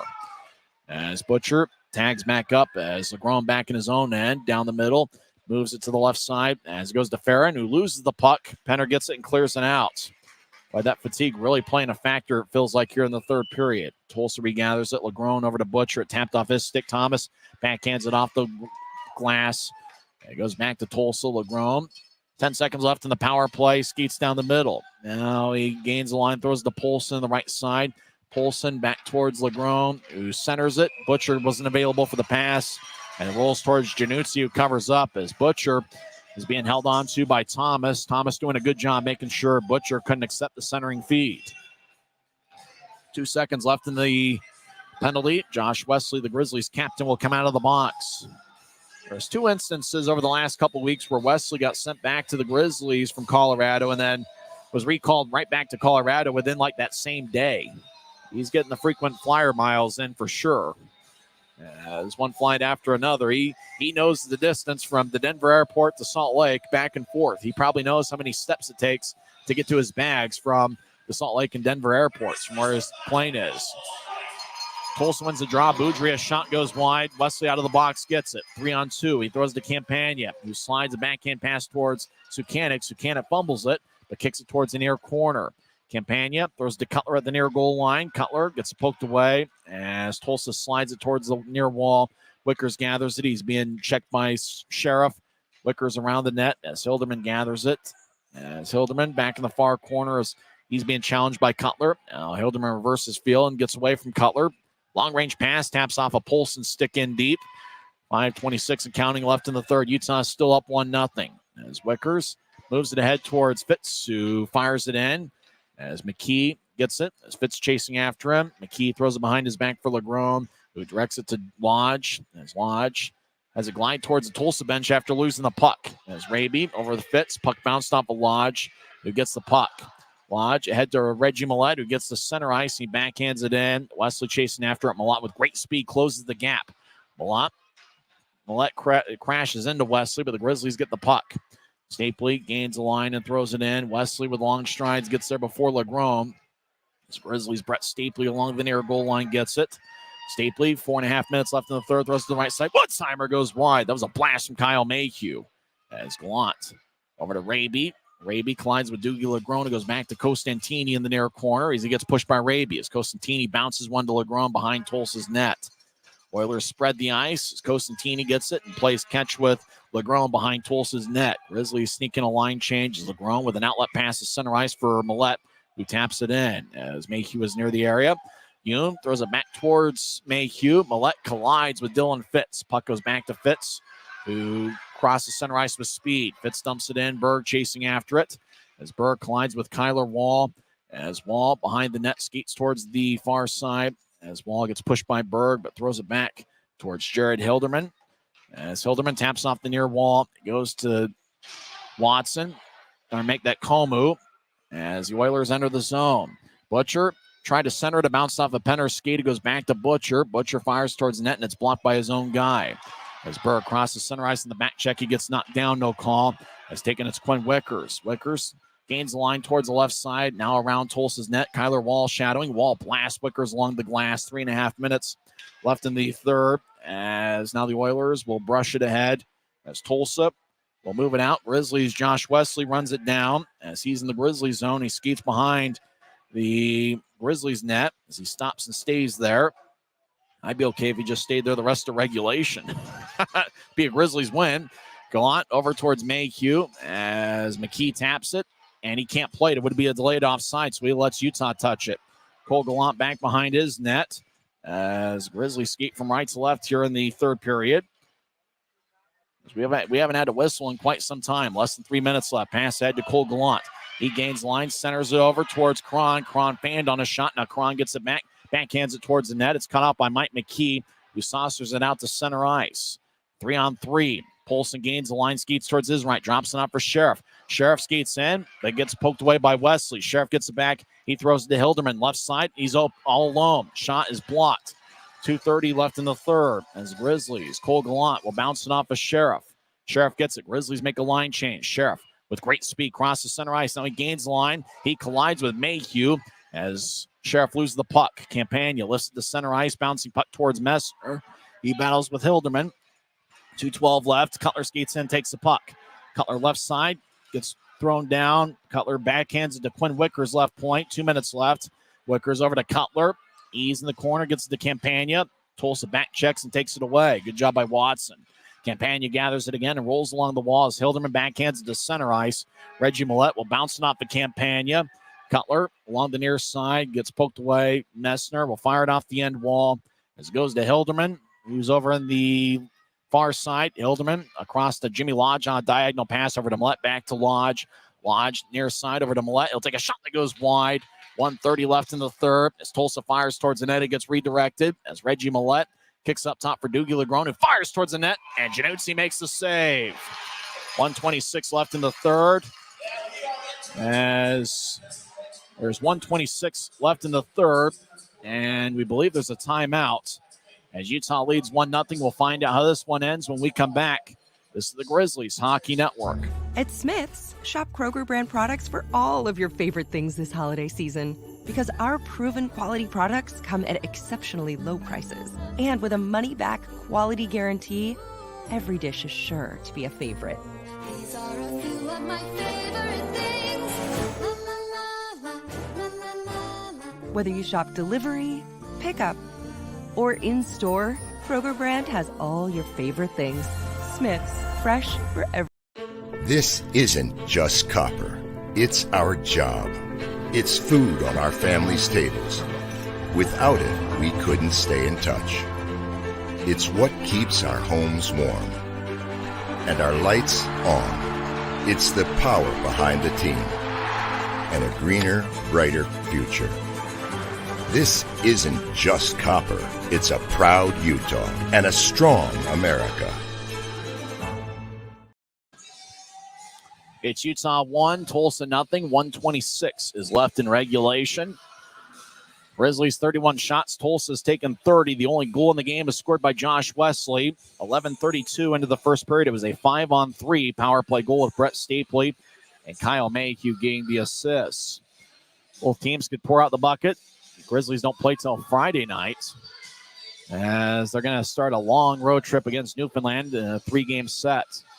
Stapley will take the draw as the Grizzlies won 3-2 on Friday night and 5-2 last night. Utah's done a great job protecting home ice with a 10-6 record here at home. Stapley will take the draw against Butcher. 6-on-5. Tulsa's net is empty. Net is empty for Tulsa as draw won by the Oilers. Right side, Farron's shot is blocked.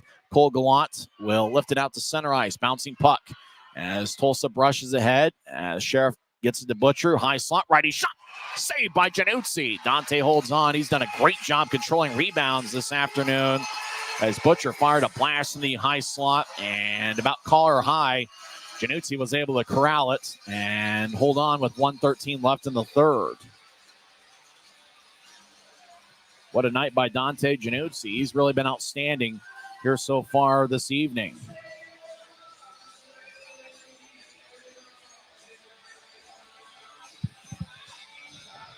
Draw on the far circle, 1:13 left. Utah's up 1-0. Draw one by the Grizzlies. They couldn't clear it out. Kyler Wall, high slot. His shot, his stick breaks. His stick breaks and it goes into two pieces. And the puck exits the zone. Wall gets a new stick from the equipment manager. As Tulsa dumps in deep, it goes to Wesley, far corner. He fires towards the empty net and it goes just wide. Icing is on the Grizzlies with 54 seconds left. Boy, that was an unfortunate set of circumstances for Wall. It was looking for a shot near the blue line, high slot, and stick broke in two pieces as the equipment let him down just at the wrong time for him. Same 5 on the ice for the Grizzlies. Wesley and Mayhew along with Stapley, Messner, and Cole Gallant. Same 6 for Tulsa. Their net's empty. Alec Butcher will take the draw. He's got Polson to his right. Dante Sheriff, Michael Farron. Up top is Kyler Wall and Doogie Legrone. Draw one by Tulsa. Legrone right side. Gets it to Farron, who's near in the near corner. Farron, centering pass shot. Saved by Januzzi. By Crafty, centering pass to Polson, who just about fired the shot on two knees. And somehow Januzzi was able to hold on and not allow a rebound. He's been amazing at that here so far tonight. Critical face-offs here throughout the rest of regulation. Brett Stapley once again will take the draw against Alec Butcher. This is the time of the game where you find out who the coach trusts the most, because those are the guys who are on the ice here in crunch time. as the drop is won by Tulsa. Legrone, right point. We'll throw it to Farron. Farron, right side, takes a righty shot, saved by Januzzi. A lot of bodies in the crease. Farron gets up top to wall. Puck goes past him. Deep in the Oilers zone. Grizzlies can get some new skaters as Campagna replaces Gallant. As Tulsa back in neutralize. Cutler in there as well. Left wing pass to Farron. He enters left point. He'll skate towards the circle. Take a shot that's blocked. 20 seconds left. Dante Sheriff gets up top to Legrone. Legrone skates to the right side, throws to the left side. One timer goes wide. And the net gets dislodged. As a shot was fired from the left point. And the net went out of place, and the whistle immediately blew. 13.3 seconds left in the third period. Utah's holding on, clinging to a 1-0 lead. Remember, Ryan Kanasowicz has already used his one timeout. This will be a time for Rob Murray to think about it. Murray looks on. As Rob Murray, the Tulsa head coach, I don't think he's got the clipboard out. He's going to let it play out. Draw is going to be in the far circle. 13 seconds left. Tulsa 32 shots, Utah 31. For the 5-on-3 goal scored by Josh Wesley. That's the difference in the game. Penner will take the face-off for Utah. As Grizzlies got some fresh bodies out there. As fresh as you can be at this point. Tulsa wins the face-off. Left side. As Carl Boudria fires towards the net, is blocked. Campagna over to Penner. He clears the zone. 3 seconds left. Get the brooms out, Grizzlies fans. It's a 3-game sweep. Grizzlies win! Grizzlies win 1-0, and there is no doubt about it. And we got a fight at the buzzer as Carson Folk with Josh Wesley. Folk has got a Grizzly player in a bear hug. Dante Sheriff is getting after it with Tyler Penner as Penner pushes Sheriff along the near wall. Brandon Cutler over there as well. Wesley having a conversation with Carson Folk. Sheriff continues to have Penner in a headlock as the fans see some physical stuff here at the end. Sweet victory for the Grizzlies as they complete a 3-game sweep over the Tulsa Oilers. It was 3-2 on Friday night, 5-2 last night, and 1-0 as Dante Januzzi gets his first professional shutout. Dante Sheriff throws a punch with his left glove as the linesman between Sheriff, who is very, very heated, and Tyler Penner. Januzzi had 2 shutouts with Portland in the WHL last season. In fact, he had 5 shutouts in his WHL career. And Januzzi today gets the shutout as they're still trying to break up Penner and Sheriff. The referee is pleading for both teams to go towards their bench area and for Tulsa to go to the locker room. Cutler and Hilderman with a very heated exchange at center ice as Sheriff very upset at Tyler Penner. He takes Penner's helmet and plays golf with it. Actually, it's his own helmet. As Sheriff now tosses the helmet and he's heated as he'll walk towards the locker room. As the Grizzlies still milling around here on the ice as a very heated conversation going on at center ice. As the Grizzlies come away with a 3-game sweep. Where are the brooms? I think Grisby's got a flag. Does he have a broom with him? As the Grizzlies complete the sweep, they're now 5-0 against Tulsa here at Maverik Center this season. It's the second time here this year the Grizzlies have swept Tulsa on home ice. Great effort by the Grizzlies here. And they certainly needed a week like this after a rough start to the month of December. For Januzzi, 5 shutouts in the WHL and his first as a professional as everybody goes to congratulate him. And the Grizzlies salute what was a really good Sunday afternoon crowd here at Maverik Center. What a sweet victory indeed as the Grizzlies will be on the road for many games. And to start 2024, the Grizzlies hope their luck away from Maverik Center will change. What a victory for Utah. It was a gut check there in the last 2 minutes. Tulsa ended up winning just about every key faceoff they needed, but they were held off the stat sheet as Dante Januzzi comes away with these shutouts, his first as a professional. Final score here from Maverik Center. It's the Grizzlies 1 and the Oilers 0. We'll come back in 30 seconds with a post-game report on the Grizzlies Hockey Network. Since 1939, America First has helped people start businesses, buy homes and cars, and achieve their financial goals. Today, our top priority is still the financial success of you and your family, which is why we're giving new members $100 when they sign up for a basic savings and checking account, and another $100 when they upgrade to premium checking and enroll in and use direct deposit. So head to AmericaFirst.com today and join the credit union that always puts its members first. It's a sweep victory for the Grizzlies as they win 1-0. They win the 3 games against Tulsa this weekend, and it was certainly needed as their record goes to 11-6 here at Maverik Center and 11-17 overall.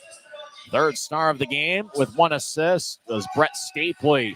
He had a point in all 3 games this weekend, and he was a big contributor for the Grizzlies. 2 goals and 1 assist on Friday in a 3-2 victory. 2 assists in a 5-2 victory on Saturday. It was 3-2 on Friday. Tonight, picks up an assist, Utah's lone goal. Tough decision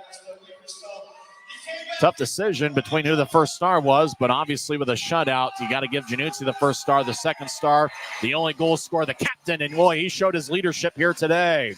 He could have had a later flight and played against Newfoundland. He said, no, give me that earlier flight. I want to play hockey today. Josh Wesley, a great leader, and he showed it here by example on the ice here today.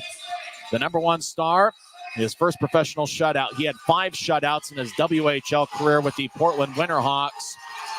He's becoming a fan favorite, 1 save at a time. Dante Januzzi in his professional green pads, which are brand new this week. He broke them in, and he gets the 32 save shutout here on the Maverik Center ice.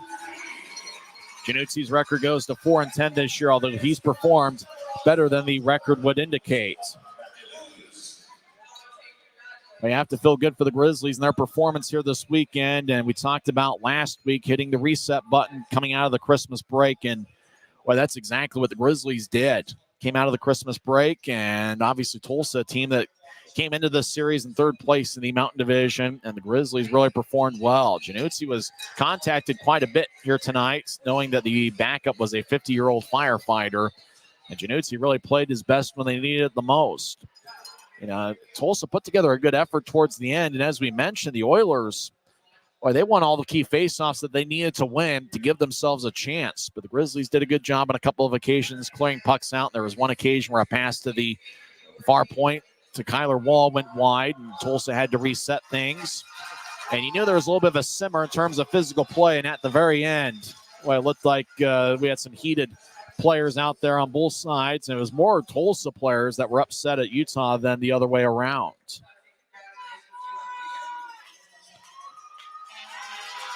So the Grizzlies end 2023 in style with a 3-game sweep. And how about the crowds here at Maverik Center?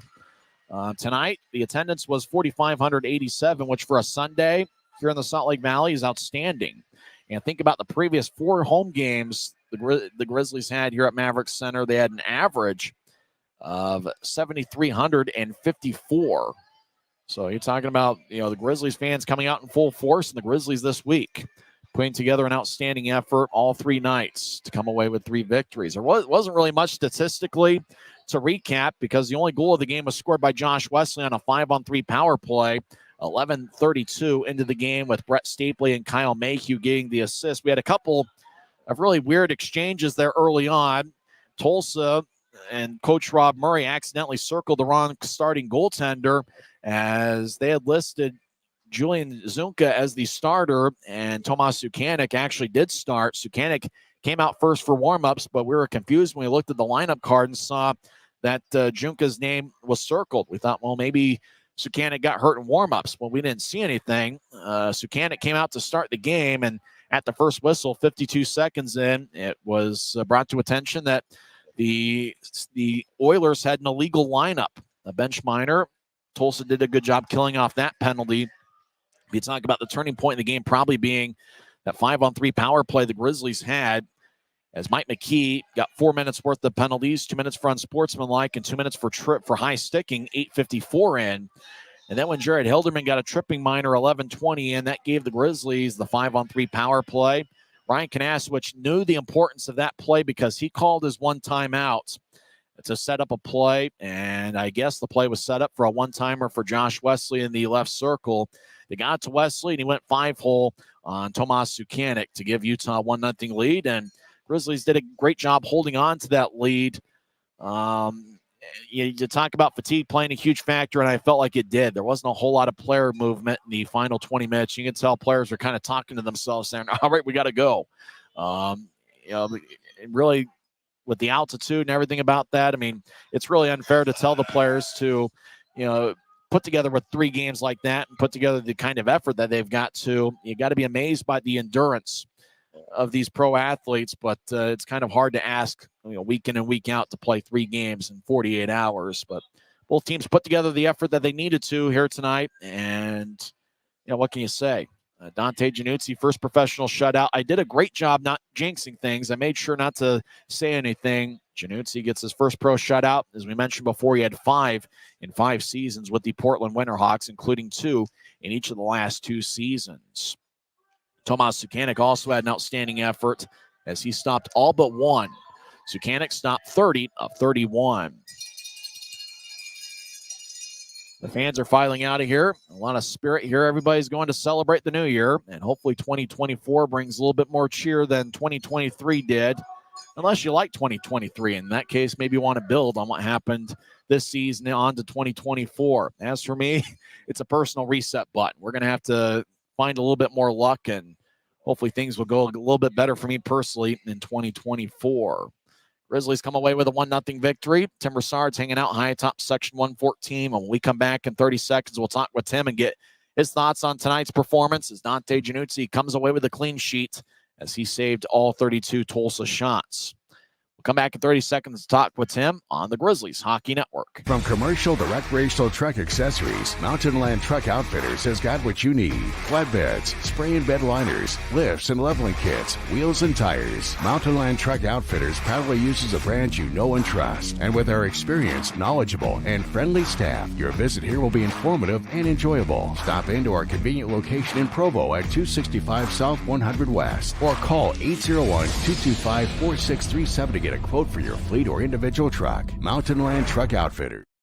Well, fun at the old hockey game. Utah wins 1-0. There wasn't a single penalty committed in the third period.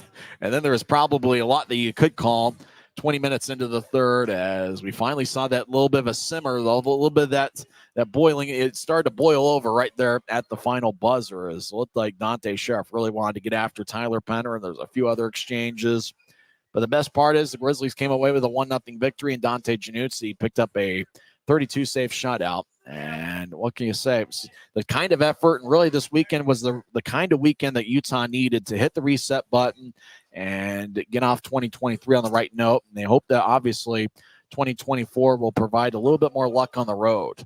But, what a performance by the Grizzlies all weekend. I'm glad to see that the sweat, getting that sweep mattered, and not just let it go. And, hey, we had a good series. We won the series. We'll move on. But the way that the beginning of the year started out, we definitely needed those points and to go out and get those points and earn them. And everybody on the team, wow, yet another team win, Yep. and defensive efforts on both sides. And poor Sukanik's got to be feeling, snake bit come into this building and twice, his team gets shut out in front of him, once against Metcalf and now against Januzzi. So, too bad for him, but oh well. He's now 0-3 in this building this year. And as you mentioned, Garrett Metcalf got a 1-0 shutout on October 22nd. And then obviously today on New Year's Eve, Dante Januzzi with a 1-0 shutout as Garrett Metcalf was in a suit on the bench looking things over.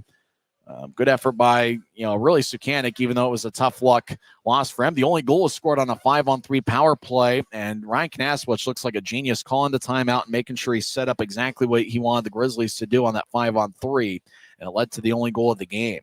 Yeah, and it was, going back, we've talked about it earlier, but the peripheral vision from Stapley to see what was happening, make that step in, draw in the Tulsa defense and leaving, Wesley right open and just launching that shot and going 5-hole on Sukanik. And honestly, I thought Sukanik was struggling in the beginning. He started playing well, I don't know, around the middle of the second, and getting his vibe underneath him. But at the beginning, he was gassed. His hands was on the knees and, from his work for the night previous. So I'm glad to see that we were able to take advantage of that and put a one spot up early. A lot of sticks on knees and hands on knees late in the game. Now, there was a lot of penalties 20 minutes into the third period. Alec Butcher, Michael Farron, Doogie Legrone each got misconducts for, well, it looked like everybody in the ice, essentially, 20 minutes in. Butcher, Farron, Legrone, Sheriff, and Wall each had 10-minute misconducts for continuing altercation. Tyler and for Utah, Cutler, Mayhew, Penner, Wesley each got 10-minute misconducts at the buzzer, and Kyle Mayhew got a 2-minute tripping minor 20 minutes into the game. I guess the next time the Grizzlies play Tulsa, Mayhew will be in the penalty box. Now, that's what should happen. They'll play each other, down the road, and we'll start the game with a power play for Tulsa because Mayhew got a tripping minor last time these teams played. That's funny. You, as a player, you do keep a mental note of, okay, who do I owe on this one? And all right, I got your number.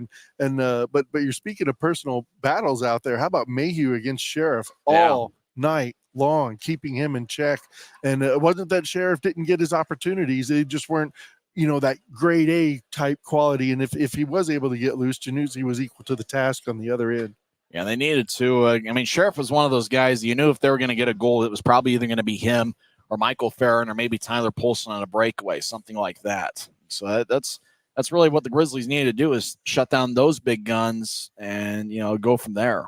If you want to talk about what made the difference in the series, I guess you can't go without, Mike McKee. And I guess if you're in Tulsa and you need a sponsor, what do? Get a Mike McKee mouth guard, and have a little mouthpiece for him, and try to help him out a little bit. But, he cost his team twice in this one. And this one was the winning goal in this case. Yeah, ran his mouth and got an extra 2 minutes, and really it wouldn't have mattered if Hilderman would have got the tripping minor instead of a minute and a half worth of a 5-on-3. It probably at most would have been, a few seconds of a 5-on-3.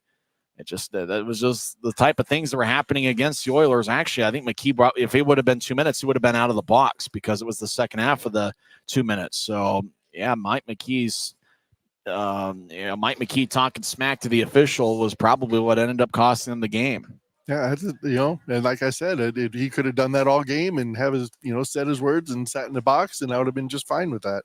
One of the notes I did have, I wanted to bring up, is how effective and aggressive our forecheck was, and disruptive, especially when it came down to the last half of the third. And Tulsa just really struggled to get anything going. And the next thing you know, we're coming back on Sekanic and putting pressure on there. Well, talk about giving Januzzi a break, because he needed that, because the last 5 minutes, Tulsa was in our jerseys on our end the rest of the night.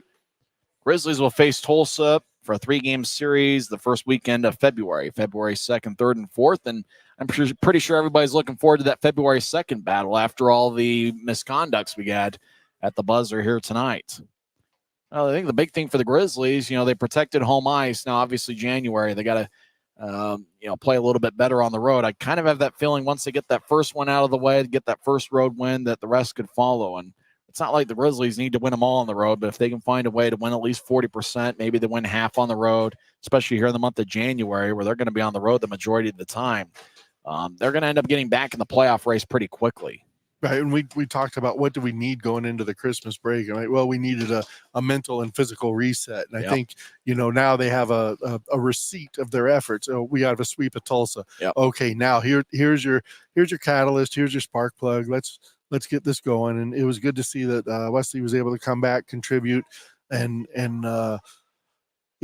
Raby was playing a part, and I think he was more victim than anything, unfortunately. But he was able to take a beating out there. They play him so poor physical. Guy, gosh, can you imagine the bruises that he's got? He probably has. What's our stick sponsor, Warrior? For whoever's Tulsa sticks, he's probably got Warrior implanted all over on bruises on his chest and whatever. But they got, that's an indicative of they were willing to pay the price, and he came out with the narrowest of margins, 1-0. So Grizzlies get a 3-game sweep. Anything else stand out to you here tonight? The crowds for the last incredible this homestand, what can you say? Friday night, Saturday night, even today for a Sunday game, just it was electric. It was a high drama all day, and you just you feel it. So hats off to everybody who came out there. That was impressive. We know a lot of you are listening in the cars and whatever on the way home, but thanks for coming out and supporting Grizzlies hockey. Support local. That's right. Support your local broadcaster, support local hockey. And I kind of wish we had our same camera crew on the road for some of the places the Grizzlies go at. I have some optimism for Newfoundland next week, watching on the video feed on a laptop. But our camera crew did a great job all weekend long. And it's too bad. I think it's 3 out of the next 16 games are at home, and the rest were on the road. So now we get to play victim. But I tell you, camera crew, we're going to be appreciating you every minute of those away broadcasts. That was a fun day here to cap off 2023. All I know is I hope 2024 is going to be a little bit better. Absolutely. It was a long year. Thinking of positives that happened this year, I had to really dig deep. Okay. Sat there, found $5 in mid-September just laying on the ground. That was a big highlight of the year. There you go. My biggest highlight came last week when I found out from my oldest son, Stefan, that I'm going to be a grandpa. All right. Hey, so I'm a happy camper right now. I'm going to be a grandpa. So that topped off the rest of the year that mostly not the best, but overall I'm happy I'm going to be grandpa. I enjoyed the 2 vacations to Denver in the month of July. Went to see a Taylor Swift concert in Denver. That was a lot of fun. And 2 Rockies-Yankees games, and also saw the Oakland A's and Colorado Rockies, 2 of the worst teams in baseball this season, do battle. But it was still Major League Baseball. That's right. In a Major League Park. I certainly love Coors Field. I'm looking forward to another vacation to go to Coors Field. And I'm really looking forward to starting 2024 on the right note, as I'm going to Jazz Pistons on Wednesday. Seeing 2 of the best NBA teams in action.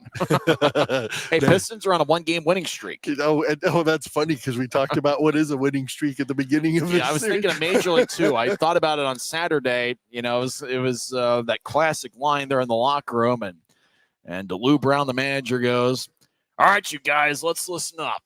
We won a game yesterday, and we win one today. That's 2 in a row. We win one tomorrow. That's called a winning streak. It has happened before. So let's see some hustle. Let's jack it up a little. I got a feeling things are about to turn around for us." And sure enough, I thought about that on Saturday afternoon, and bam, the exact scenario happened. We now got a winning streak. We've got a winning streak. Unlike Lou Brown, hopefully I don't have a heart attack in 2 minutes. Right. I think that was the next clip of that scene. So we'll end it right there, and then that'll be the end of our 2023, and then move on to our 2024. That's all you guys do, God.